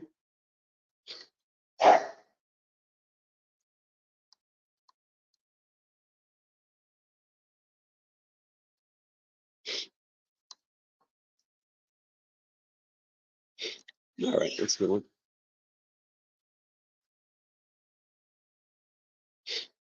Oh, okay. Let's bring it up larger. It's a Facebook, okay. Okay, so these are the onyx stones right here, okay? This is the breastplate, the Choshen HaMishpat. This is the ephod. This is the outermost garment to which the breastplate is attached, okay? And this, verse 9, is again referring to these, oops, get rid of this, to these shoulder pads here, okay, which have the onyx stones. Each onyx stone, each of the two onyx stones, the shoham, will be inscribed with 6 of the names of the tribes of Israel. Shisham mishmotam al ha'even ha'echath wa'et shemot ha'shisha ha'notharim al ha'even ha'shenith kitodotam. 6 on one side, 6 on the other side, according to what? According to the order of their birth. Verse 11. What are you doing? Get out, please. Leave me alone.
Oh, no sound, no sound, no sound. Damn it. All right, I got it.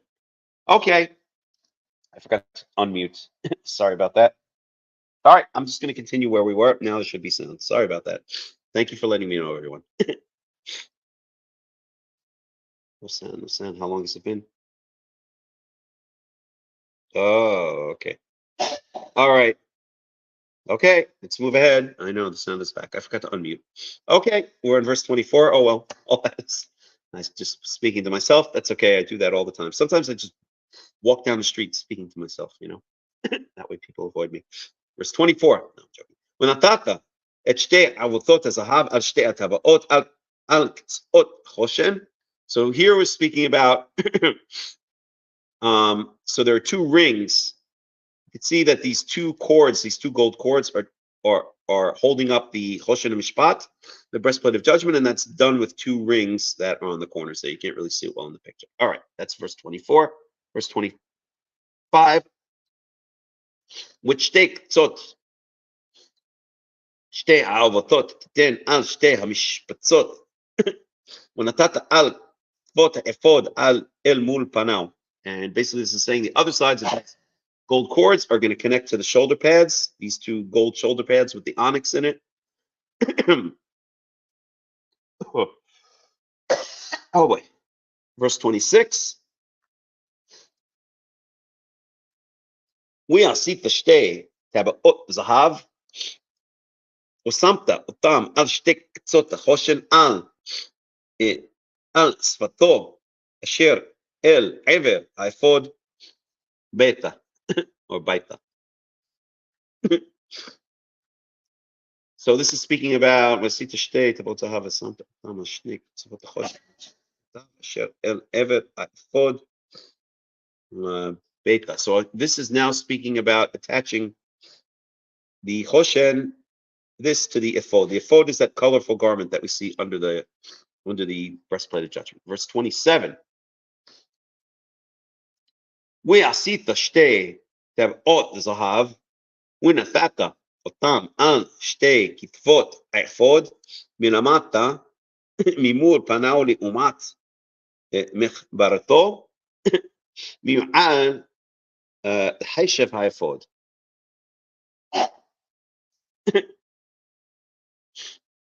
שתי כתפות האפוד מטה ממול פניו למטה. So this is now speaking about these two chains over here, which are now attaching on the bottom, right? We see two gold chains here. That attaches to the shoulder pads, and two gold chains below, and that attaches to the ephod below. Okay, so the breastplate of judgment is held on well. Okay, verse 28. וירכסו את החושן מתאב אותהו אל תאות האפוד בפתיל תכלת להיות על חשב האפוד ולא יזח החושן מעל האפוד. Let me just. Okay, so basically you're tying את חושן מטבעתו אל טבעות האפוד. So the ephod, the undergarment, or this first top garment here, is also going to have loops, okay? And the loops of the Choshen Mishpat are going to be tied to the loops of the ephod with what? With a patil techelet, with a string of sky blue. This is the same thing that we put in our tzitzit. It's the exact same word, patil techelet, okay? It's a cord of blue, okay? So the tzitzit, we know what the tzitzit are, and they're supposed to have a cord of blue. And this is the same thing we see here to tie the to affix the breastplate of judgment to the ephod so that it doesn't move. Verse 29. ונשא אהרון את שמות בני ישראל בחושן המשפט על ליבו בבואו אל הקודש לזיכרון לפני יהוה תמיד. And Aaron shall carry the names of the children of Israel on the breastplate of judgment, on his heart when he goes into the holy place, as a remembrance before Yahweh always. Okay, so that's the idea. When he goes in to minister inside the holy places to which he's restricted, this is the Kohen Gadol. So he can go into the holy place. He's the only one who can go into the holy place, and he's the only one who can go into the holy of holies, and that's done only on Yom Kippurim, on the 10th day of the 7th. Okay.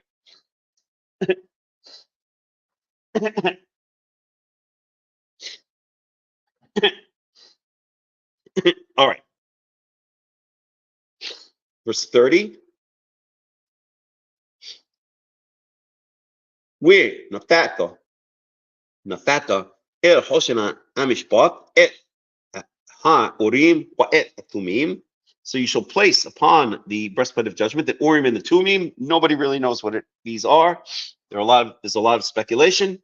And they shall be upon the heart of Aaron as he goes before Yahweh.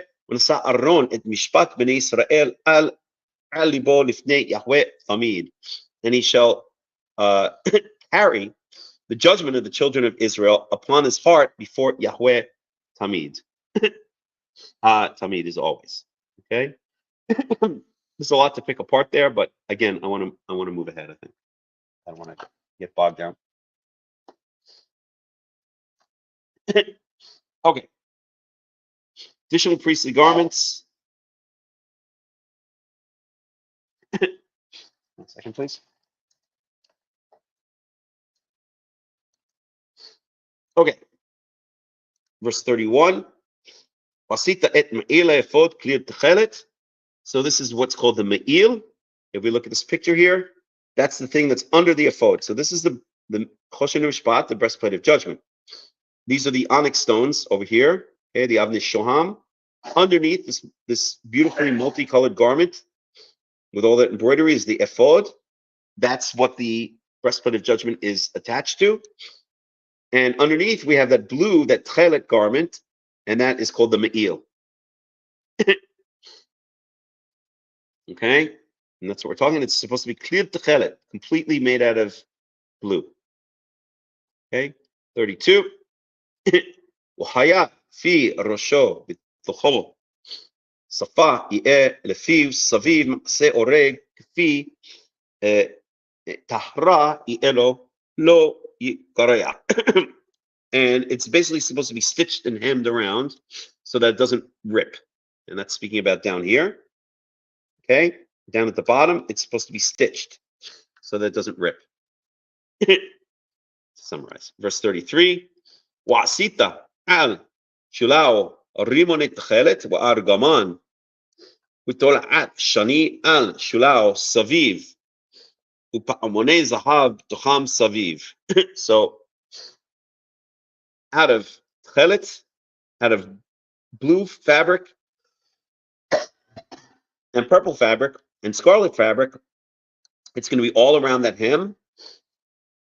And inside this fabric are going to be gold pomegranates. So I don't know if we can see that here. If we do a nice video, you'll see it there. But that's speaking about these things around the bottom here. So these are gold pomegranates, and they're encased in fabrics of those three different colors: blue, purple, or blue, violet, and scarlet. Verse 34. Amon zahav wa rimon amon zahav. Warimon al shulei hameil saviv.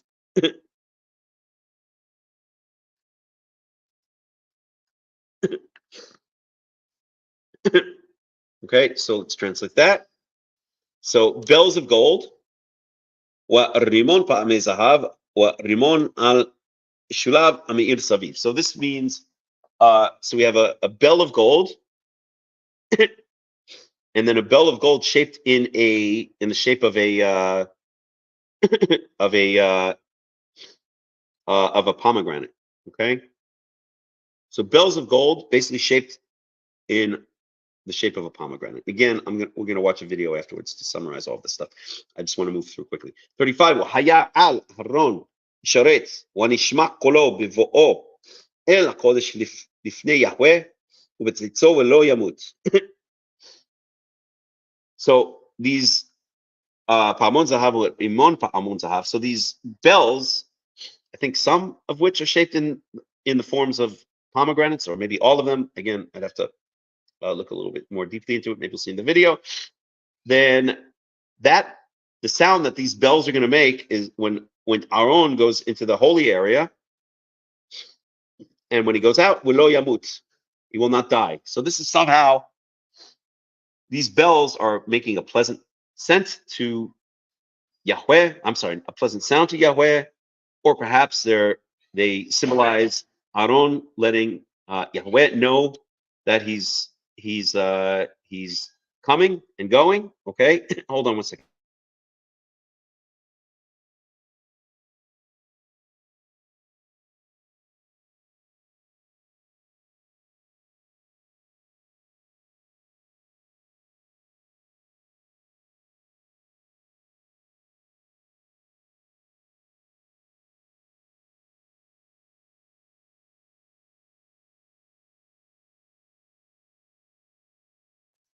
I'm sorry, 1 second, I'll be back.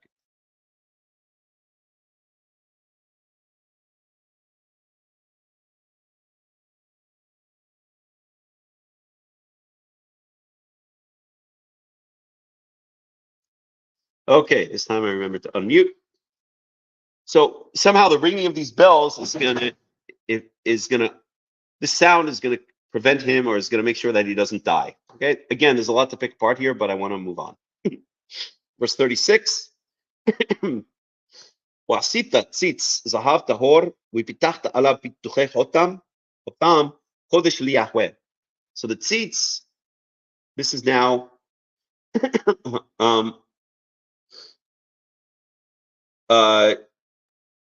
this gold, how can I explain it? This gold band that goes around the forehead of the Kohen Gadol, the high priest, and on it is written Kadosh Yahweh, holy to Yahweh.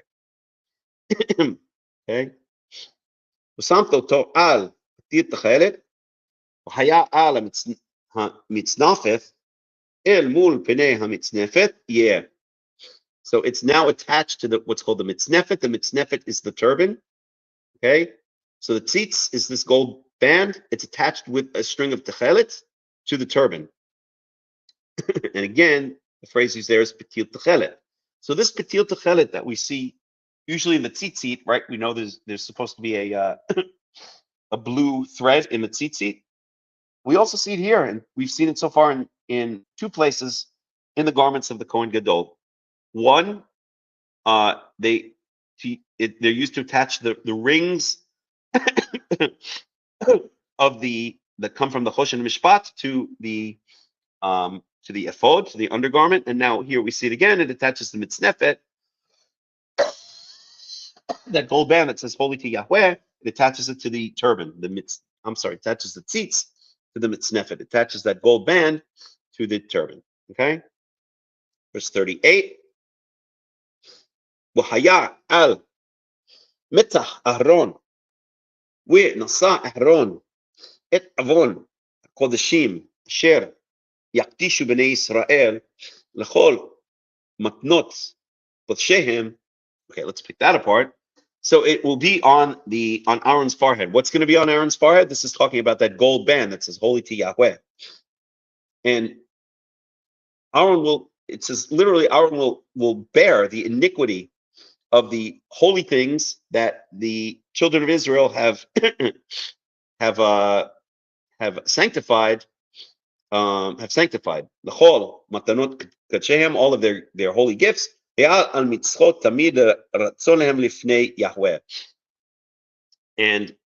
by wearing it, this is going to be it's basically God is going to favor the Israelites. Okay, so I think this means here when it says he's carrying the avona kodeshim, which literally means the iniquity of the holy things.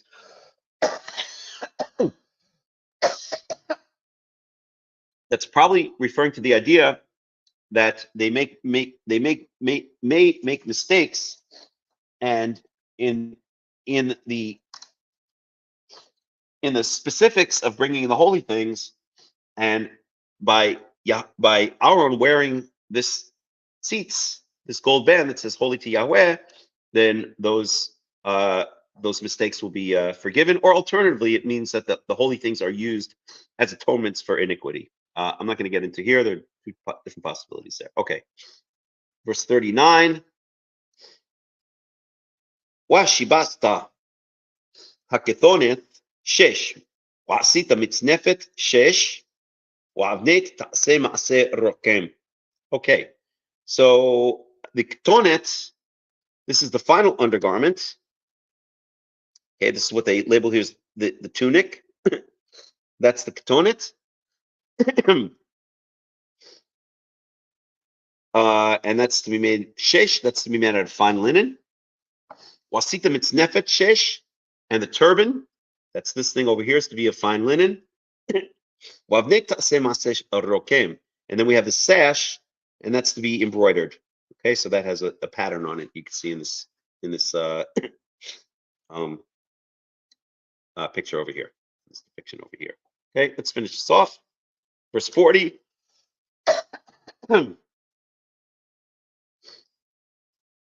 ולבני אהרון תעשה כותנות ועשית להם. So this is now the garments not for the high priest, but for all of the other priests. Okay, the sub priests or the regular priests, not the high priest. So livnei Aaron, this is, it says for the children of Aaron, but that means anyone who's not going to be the high priest. Kutanot, so you shall make kutanot. So how did they translate kutanot? The kutanot are, on Aaron, this is the ketonet, this white undergarment. So the rest of the priests are just going to be wearing white undergarments. Okay, I could show you, or white robes, you could say. How they translate it here. Tunics, white tunics. And let me just show you here a picture of the difference between, what do you want? Do whatever you want, okay? Just please leave me alone now, okay?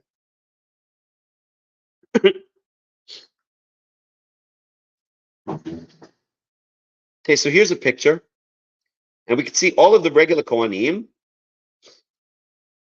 all of these Kohanim, all of these priests dressed in white, that's the ketonet. That's the white linen turban, okay? And they also have a sash, a red sash, as depicted here. We'll get to that in a second. And here on the upper left, this is the Kohen Gadol, and he has not just a turban and a sash. He's got the whole thing that we just spoke about, okay? So the ephod, the breastplate, which you can't see here, the onyx stones underneath, the me'il, underneath that, ketonet, right? He's got the whole getup. Okay, so you shall make for them, as we saw, the linen tunic and the avnetim, those are the sashes, umil ba'oth, and those are also turbans or hats, right? So we see it here. They're wearing hats, and that's weird. The Kohen Gadol is not depicted here wearing the turban and the mitznefet. Maybe because he's not going into the Holy of Holies at that moment. I don't know. That's a bit strange. Okay. For honor and for glory. So those are the garments of the regular Kohanim, not the Kohen Gadol, but the regular Kohanim. Verse 41. V'lbashta tam et Aaron achicha va'et banav ito v'mashachta otam u'meleta et yavam v'kidashta otam v'kihanu li. So now you're going to put those garments on them. This is Yahweh speaking to Moses. You're going to put those garments on them. Literally, it says dress them, but I don't think it means literally dress them. It means give them the garments to put on. Forget Aaron and his sons. And you shall anoint them, which means you're going to pour the anointing oil over their heads. And you will install them in their office. Literally, it says fill their hands, but it really is a euphemism or an idiom for install them in their offices. And you shall sanctify them, and they will serve me as priests. They will minister to me, I think the way that you should translate it. Okay. Verse 42. Wa'aseh lahem mitnaseh bad alechasot basar erwa motnaim wa'ad yerechaim yi'u. And this is they call them the mitnaseh bad, the linen. It's basically linen underpants. They usually translate as linen pants, I think. Let's see. Linen trousers. It's basically underpants. Lechasot basar erwa and this is to cover their private areas, literally the areas of their nakedness, from their loins to their thighs. Okay, so basically we're talking about underpants, because nudity is not allowed anywhere near the temple of Yahweh. Sexual acts are not allowed anywhere near the temple of Yahweh. We had another commandment, which we saw, I believe it was 2 weeks ago, if I'm not mistaken, where the altar is not to have steps. The altar is to have a ramp and not steps, in order that the priests do not reveal their nakedness, right? So if you walk up a ramp to the altar, and this is talking about the altar of sacrifice, then the tunic, right, that long thing, is just going to be right flush with that ramp. But if you walk up the steps, there are times where, if you were, let's say, a stalker on the New York City subway system, you had one of those long things with a long stick with a mirror in it, that you could see underneath women's skirts, right? Then if there are stairs, you could do that with the Kohanim, but if it's a ramp, you can't. It's flush against the ramp all the time. So the idea is here and in that. I wouldn't say nudity is not allowed anywhere in public. That's not necessarily true. Isaiah walked around naked for 3 years. That's in Isaiah 23, if I'm not mistaken. And I think also, who else was it? There was one other prophet that walked around.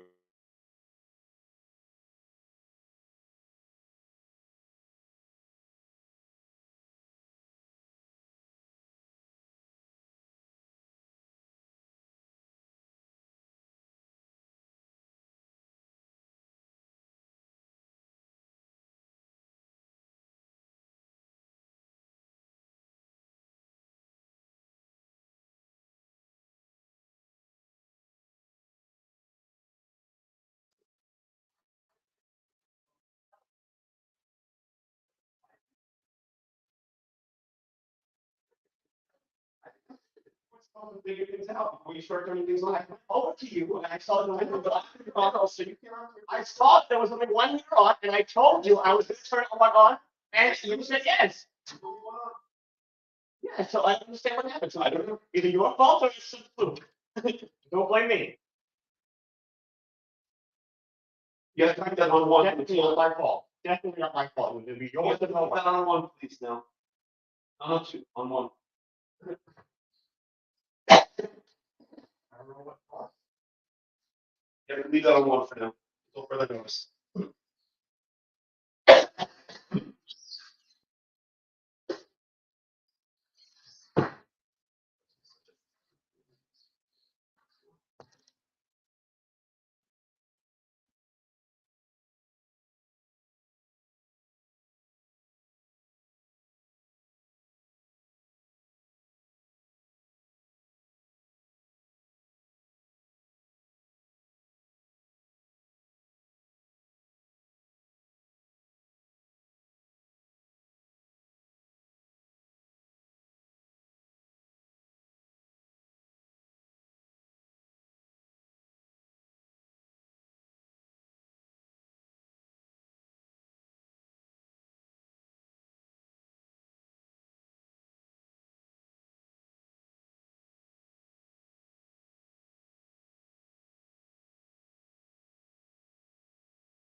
All right. I don't know if we're back. Can you guys hear me? I can get back on the internet. 1 second, please. You can. Okay. Oh, God. 1 second.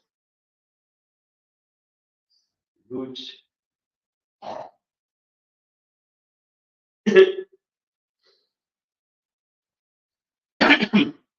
So, just give me 1 second. Internet. Put internet back on.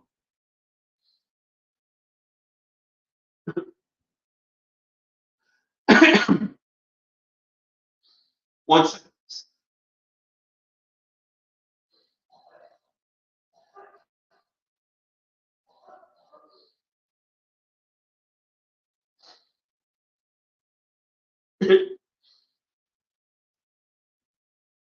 Back.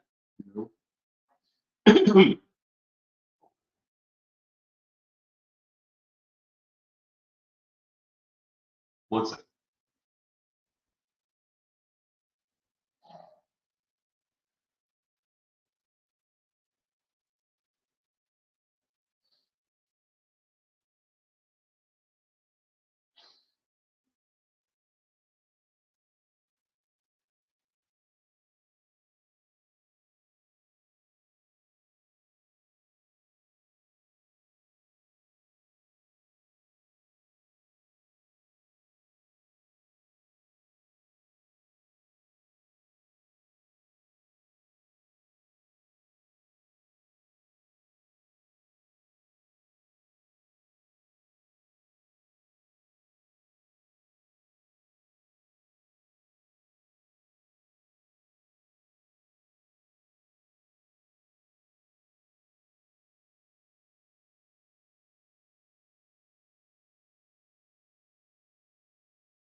Okay, I think we're back. Are we back?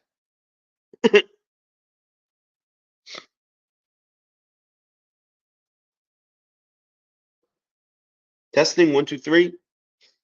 Testing 1, 2, 3. Are we back?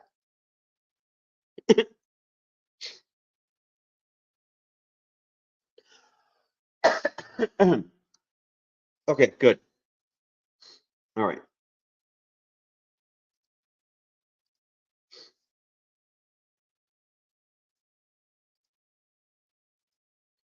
All right, so let's talk a little bit about what for sure is not allowed in the Torah, and that is nudity or sexual acts at the temple of Yahweh.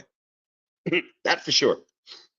We know that it was very common, and still is in some places, believe it or not, common for idol worshippers to have sexual rituals at their their their temples, the temples to their foreign idols.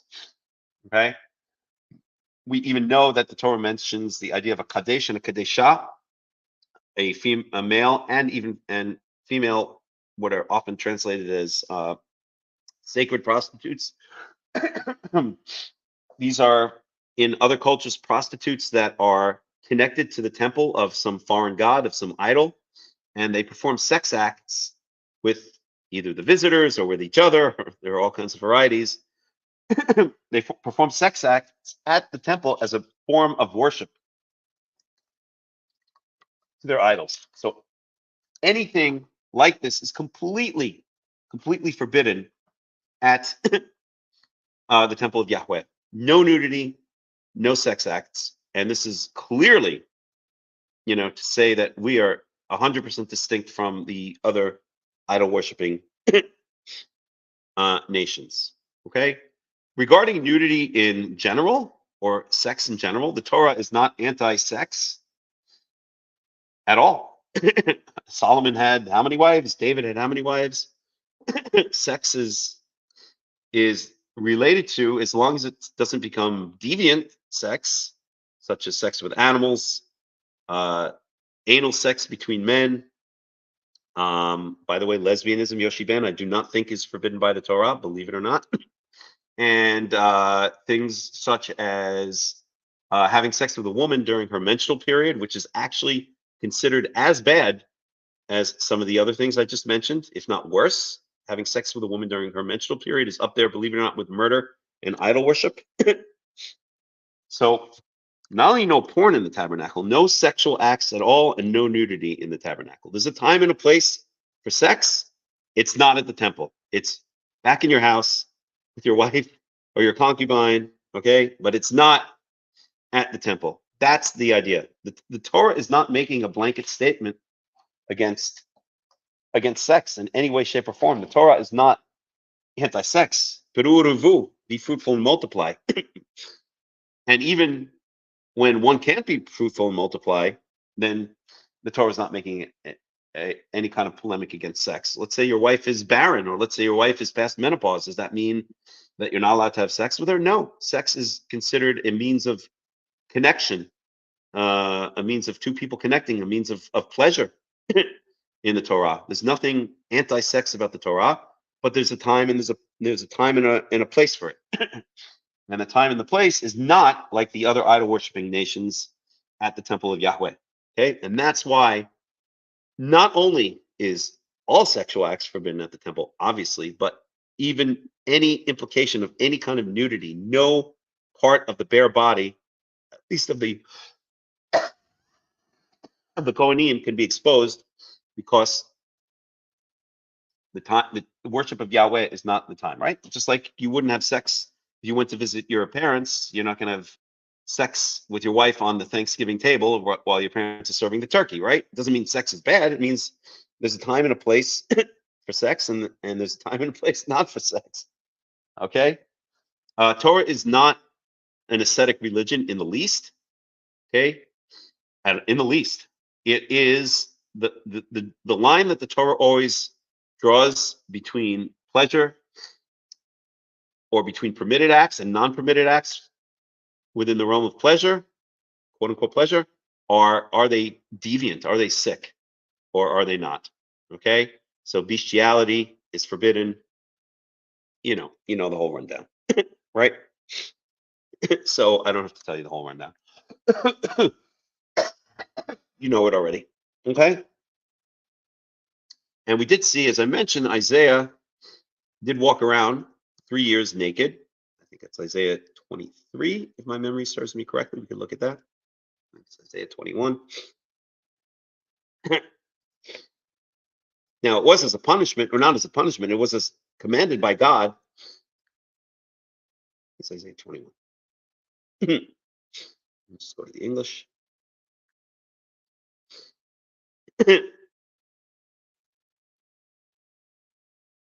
No, it's Isaiah 23. I remember.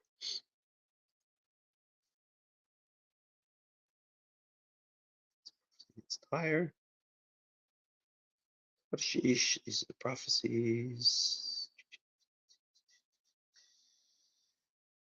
Huh. Let's see. I'll Google it.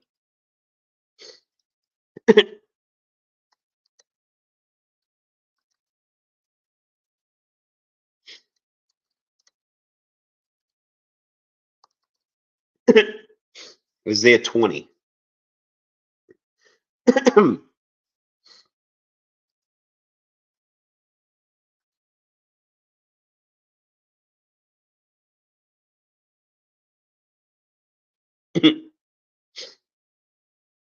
Okay. So Isaiah 20, I'll just do the English just to save some time. In the year that the supreme commander sent by Sargon, king of Assyria, came to Ashdod and attacked and captured it. By the way, this is not the same as Sargon of Akkad, who lived many centuries before, I think 1,000 years before this time, more or less. At that time, Yahweh spoke through Isaiah, son of Amoz. He said to him, take off the sackcloth from your body and the sandals from your feet. And he did so, going around stripped and barefoot. So it's a commandment from Yahweh that Isaiah should walk around naked. Verse 3, then Yahweh said, just as my servant Isaiah has gone stripped and barefoot for 3 years as a sign, and the Hebrew word there is naked. I think they're trying to say stripped as a euphemism, but it's, let me just check the word in Hebrew.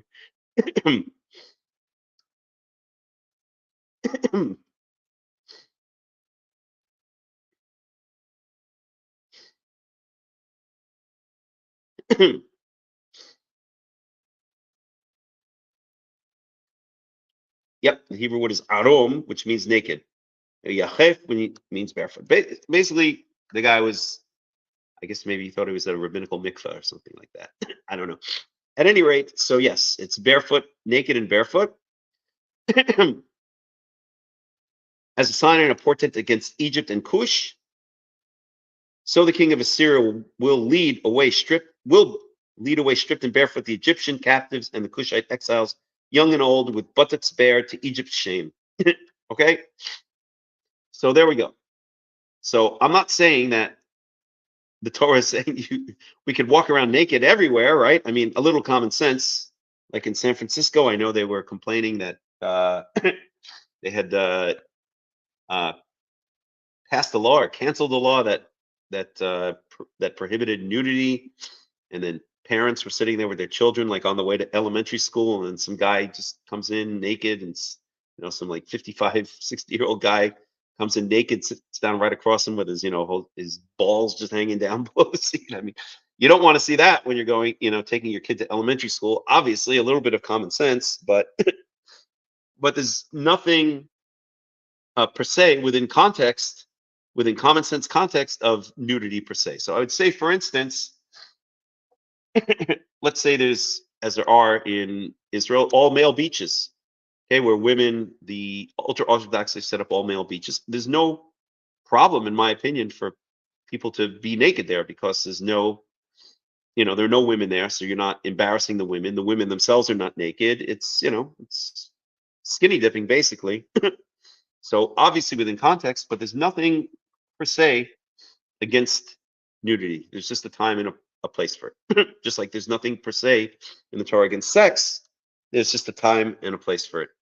And the time and the place for it, both of those things is not the tabernacle. Okay. So let's finish this off. So these underpants, these mifnasayim, usually translated as trousers, but really their underpants are to cover the thighs, the loins. They're underpants. The same thing that underpants do in this day and age, right? You don't want to, if someone isn't wearing their underpants and they're wearing shorts, you don't want to be sitting across the middle on the bus either. Okay, same way. There was an extra layer of protection so that no nudity would be shown. The priests would not show no nudity in the temple, so they had basically underpants to cover those areas. Verse 43.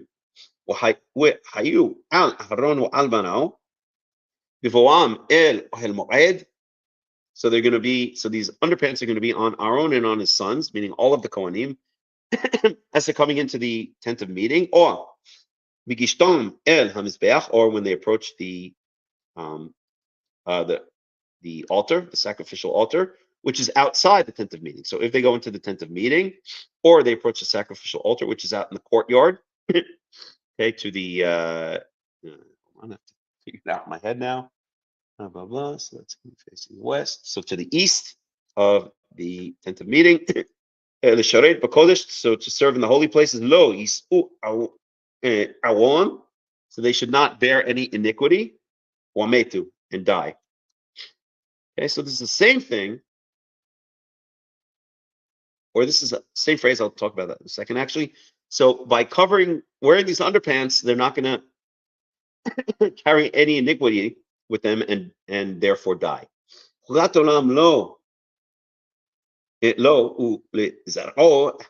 this is an eternal statute for him, meaning for Aaron and his seed after him. Seed in this case is referring to the male descendants, just like the sperm comes from the male, right? It's passed on basically from generation to generation through the males.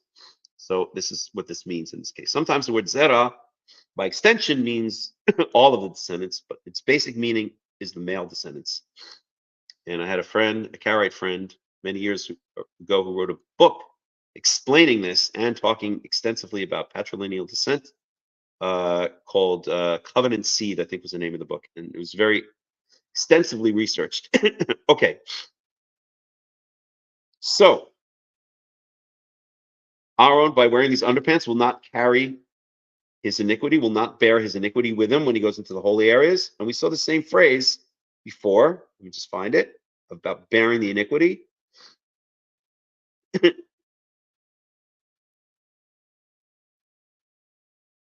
So here it says he will not bear the iniquity,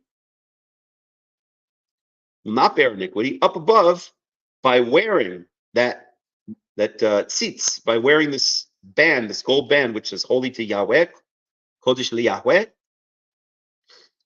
Here it says he will bear his iniquity, or will bear the iniquity of the holy things, okay, that the children of Israel shall sanctify, shall make holy.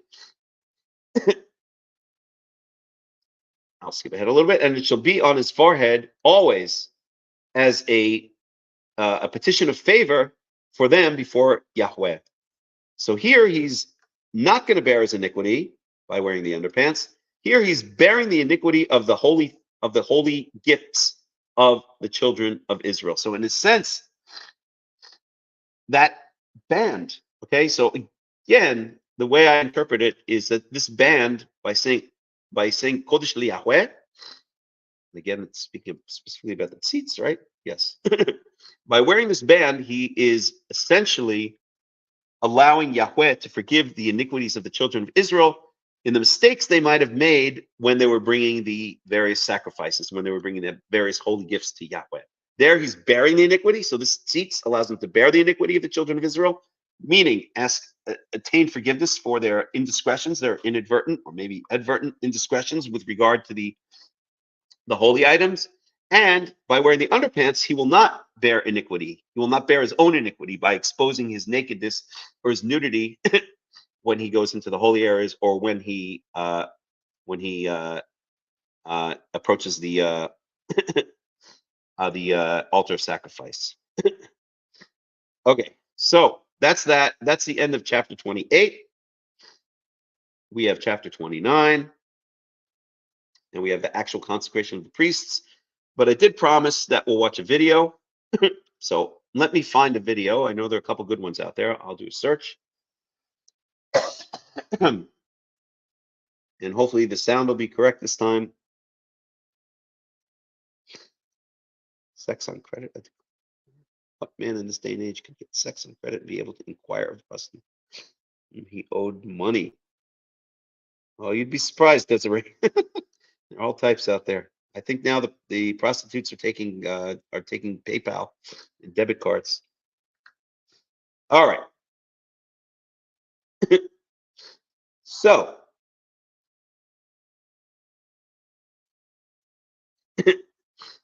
right. I'm looking for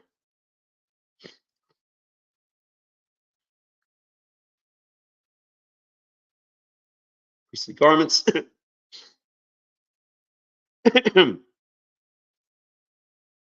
Okay, let me do it this way. I'm gonna just stop the screen for a second. Let me see if I can find a good video here.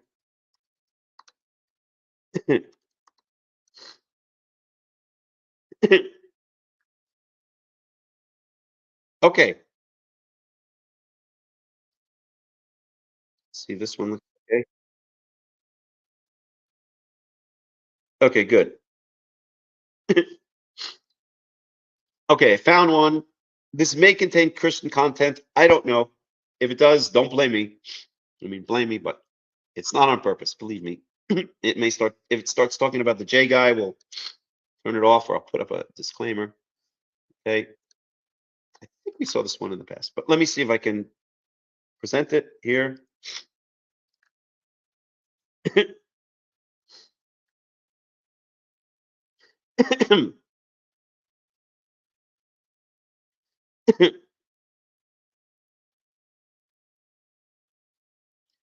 All right.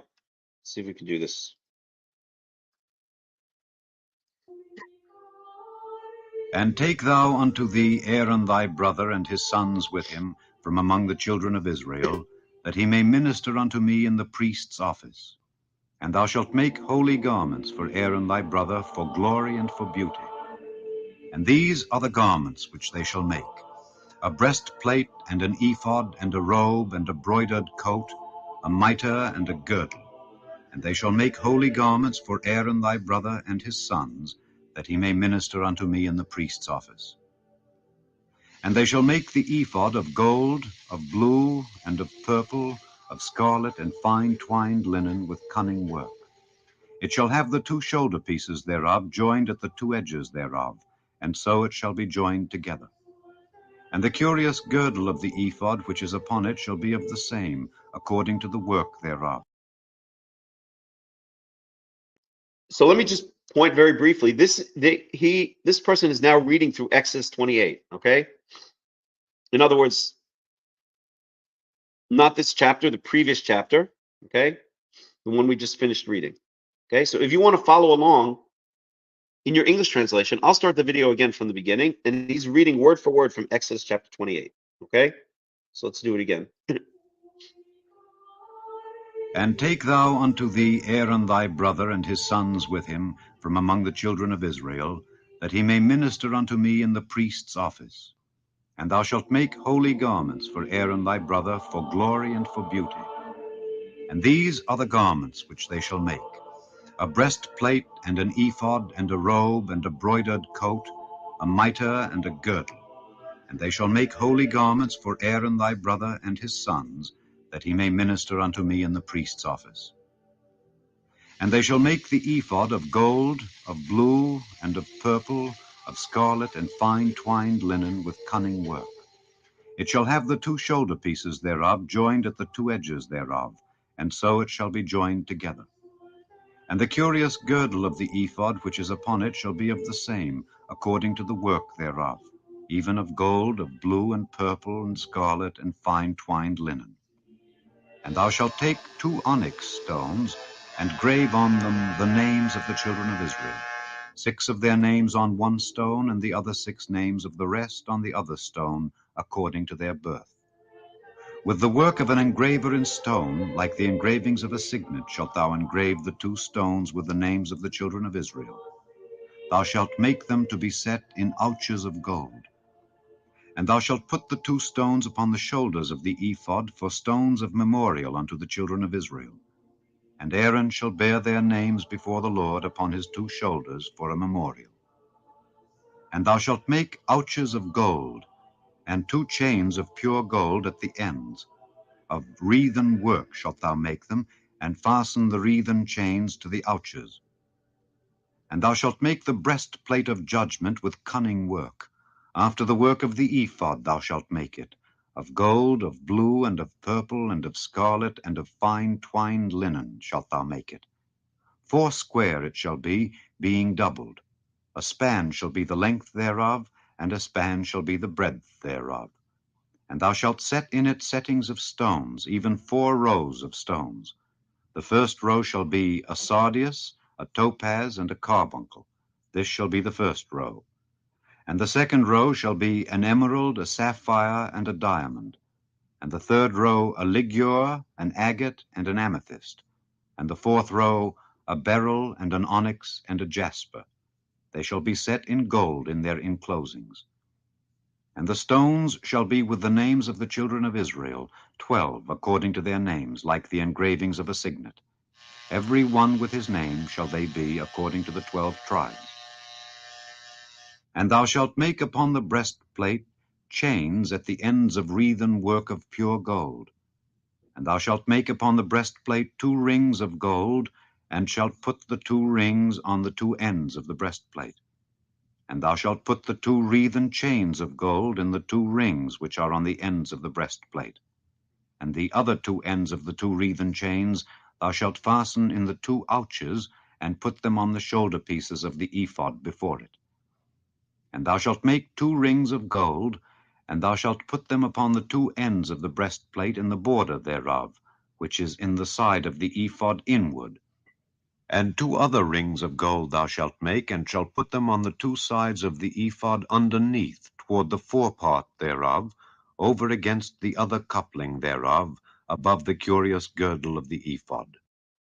And they shall bind the breastplate by the rings thereof unto the rings of the ephod with a lace of blue, that it may be above the curious girdle of the ephod, and that the breastplate be not loosed from the ephod. And Aaron shall bear the names of the children of Israel in the breastplate of judgment upon his heart, when he goeth in unto the holy place, for a memorial before the Lord continually.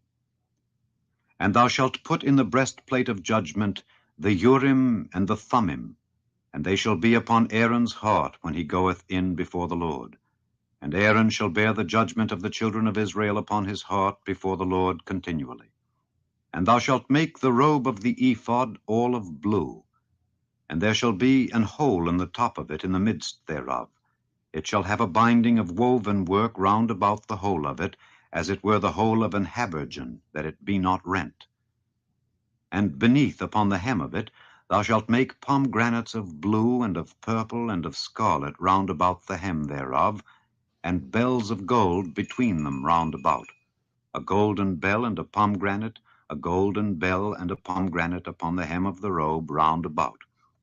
And it shall be upon Aaron to minister, and his sound shall be heard when he goeth in unto the holy place before the Lord, and when he cometh out, that he die not.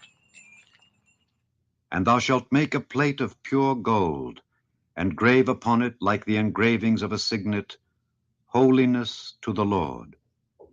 And thou shalt put it on a blue lace, that it may be upon the mitre, upon the forefront of the mitre it shall be. And it shall be upon Aaron's forehead, that Aaron may bear the iniquity of the holy things which the children of Israel shall hallow in all their holy gifts. And it shall be always upon his forehead, that they may be accepted before the Lord. And thou shalt embroider the coat of fine linen, and thou shalt make the mitre of fine linen, and thou shalt make the girdle of needlework.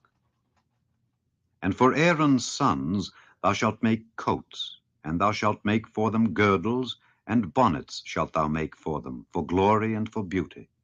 And thou shalt put them upon Aaron thy brother and his sons with him, and shalt anoint them, and consecrate them, and sanctify them, that they may minister unto me in the priest's office. And thou shalt make them linen breeches to cover their nakedness. From the loins even unto the thighs they shall reach. And they shall be upon Aaron and upon his sons, when they come in unto the tabernacle of the congregation, or when they come near unto the altar to minister in the holy place, that they bear not iniquity and die. It shall be a statute forever unto him and his seed after him.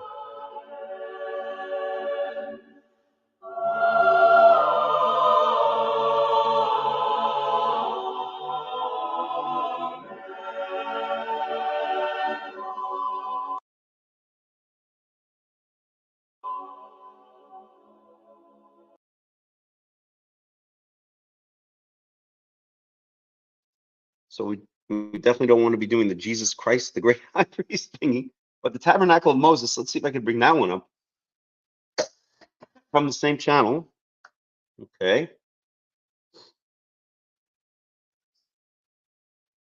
Let's see. Messages of Christ. How lovely. Well, as long as we don't mention any Christ in the messages of Christ, we can survive with it. All right. Every year, Jewish family videos.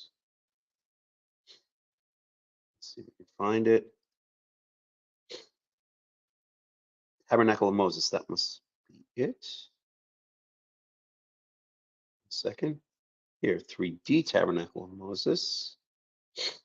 Exodus 28. Exodus 28 in Spanish. Tabernacle of Moses 3. Okay.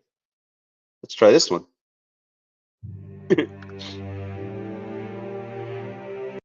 One second. Let's see if I can get that going again. Okay, we're going. Can you guys see and hear the videos, by the way? Can you guys see and hear the videos? Somebody let me know. Yes? Okay, good.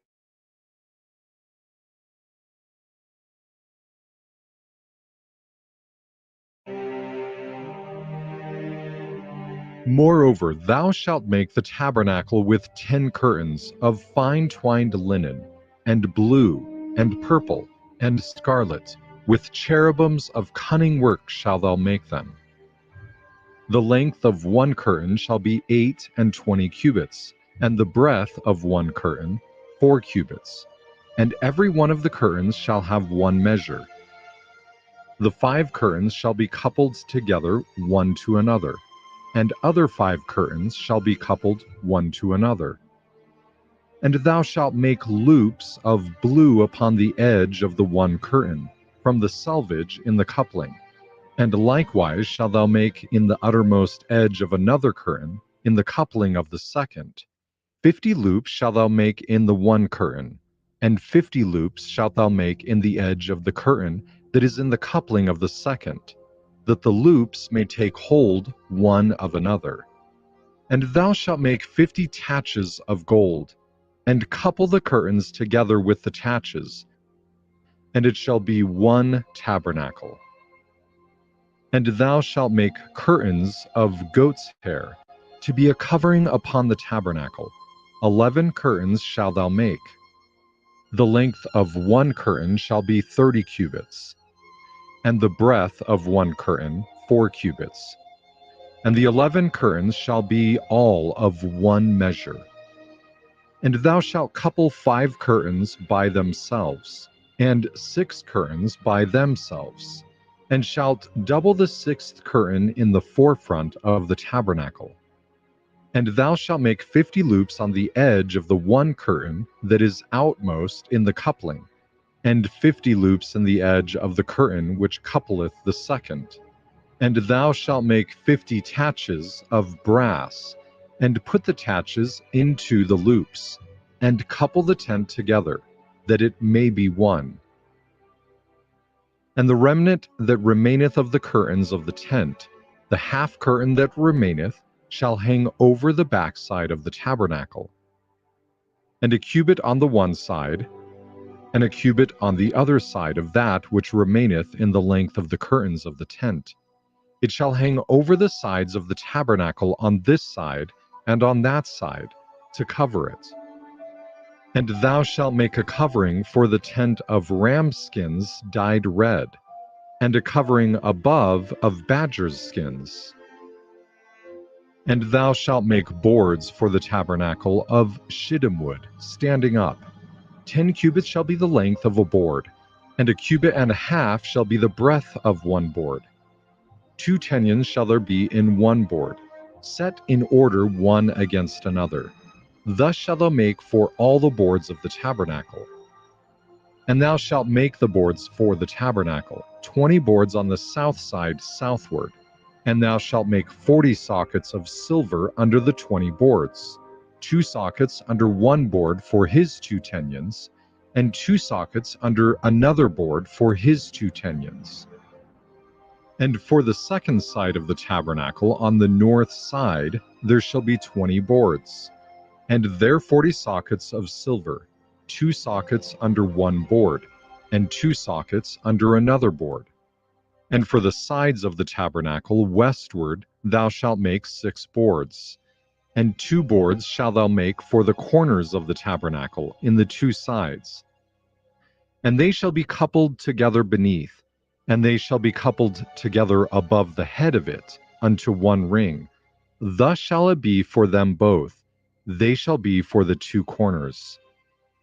And they shall be 8 boards, and their sockets of silver 16 sockets, 2 sockets under one board, and 2 sockets under another board. And thou shalt make bars of shittim wood, 5 for the boards on the one side of the tabernacle, and 5 bars for the boards on the other side of the tabernacle, and 5 bars for the boards of the side of the tabernacle for the 2 sides westward. And the middle bar in the midst of the boards shall reach from end to end. And thou shalt overlay the boards with gold, and make their rings of gold for places for the bars, and thou shalt overlay the bars with gold. And thou shalt rear up the tabernacle according to the fashion thereof which was showed thee in the mount. And thou shalt make a veil of blue, and purple, and scarlet, and fine twined linen of cunning work, with cherubims shall it be made. And thou shalt hang it upon the 4 pillars of shittim wood, overlaid with gold. Their hooks shall be of gold, upon the 4 sockets of silver. And thou shalt hang up the veil under the taches, that thou mayest bring in thither within the veil the ark of the testimony. And the veil shall divide unto you between the holy place and the most holy. And thou shalt put the mercy seat upon the ark of the testimony in the most holy place. And thou shalt set the table without the veil, and the candlestick over against the table on the side of the tabernacle, towards the south. And thou shalt put the table on the north side. And thou shalt make an hanging for the door of the tent, of blue and purple and scarlet, and fine twined linen, wrought with needlework. And thou shalt make for the hangings 5 pillars of shittim wood, and overlay them with gold, and their hooks shall be of gold. And thou shalt cast 5 sockets of brass for them.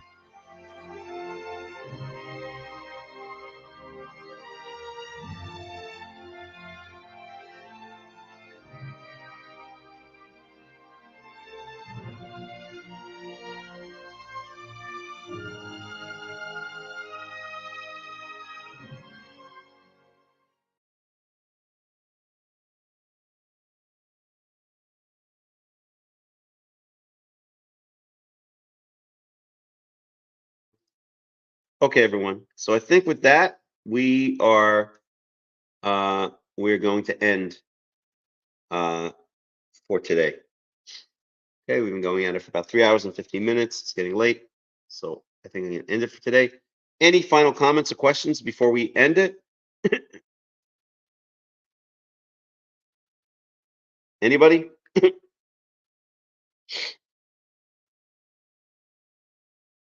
No? Going once, going twice, going 3 times. Okay, so I thank you all for joining me. Be'ezrat Yahweh, we'll do it again. And I wish everybody a Shabbat Shalom, Shavua Tov. Please spread the message, or please spread word about the study, and let people know that they can also view it afterwards on YouTube, actually on Facebook also, but I just say YouTube for simplicity. And that's it. Subscribe, like, all that kind of nice stuff, so we can start getting the word out and maybe get more people to join the study.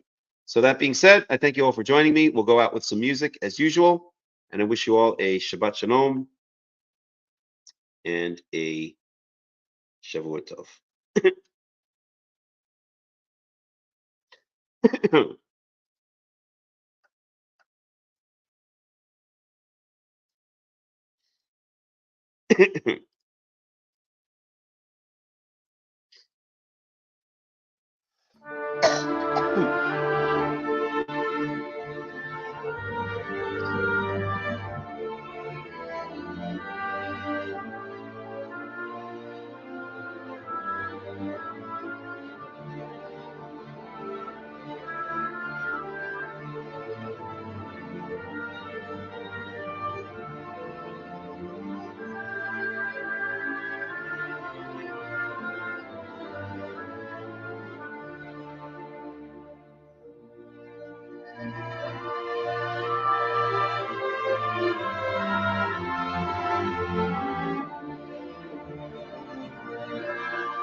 אוויר הרים צלול כיין, וריח אורני, נישא ברוח הארבעים, עם כל פעמונים.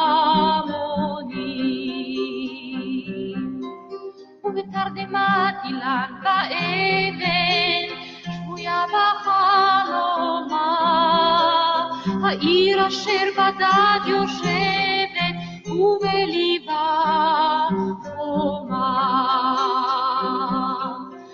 ירושלים של זהב ושל נחושת ושל אור, הלא לכל שירייך אני כינור. ירושלים של זהב ושל נחושת ושל אור, הלא לכל שירייך אני כינור.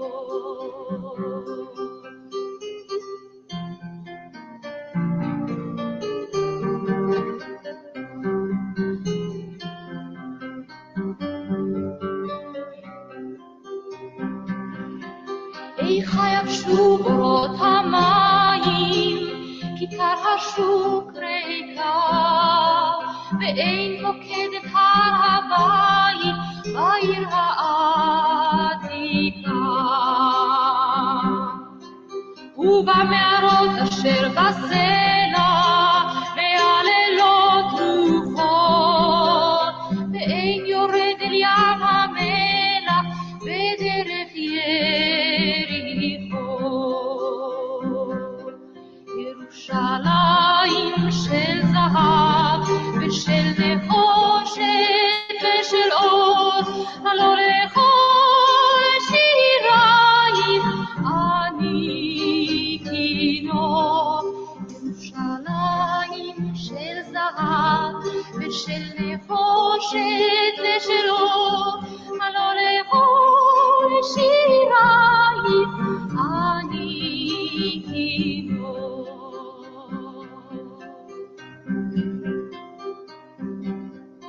אך בבואי היום לשיר לך ולך לקשור כתרים, קטפונתי מצעיר בדייך ומאחרון המשוררים. השפתיים, כי נשיקה צרה, אם אשכחך ירושלים, אשר כולה זהב. ירושלים של זהב ושל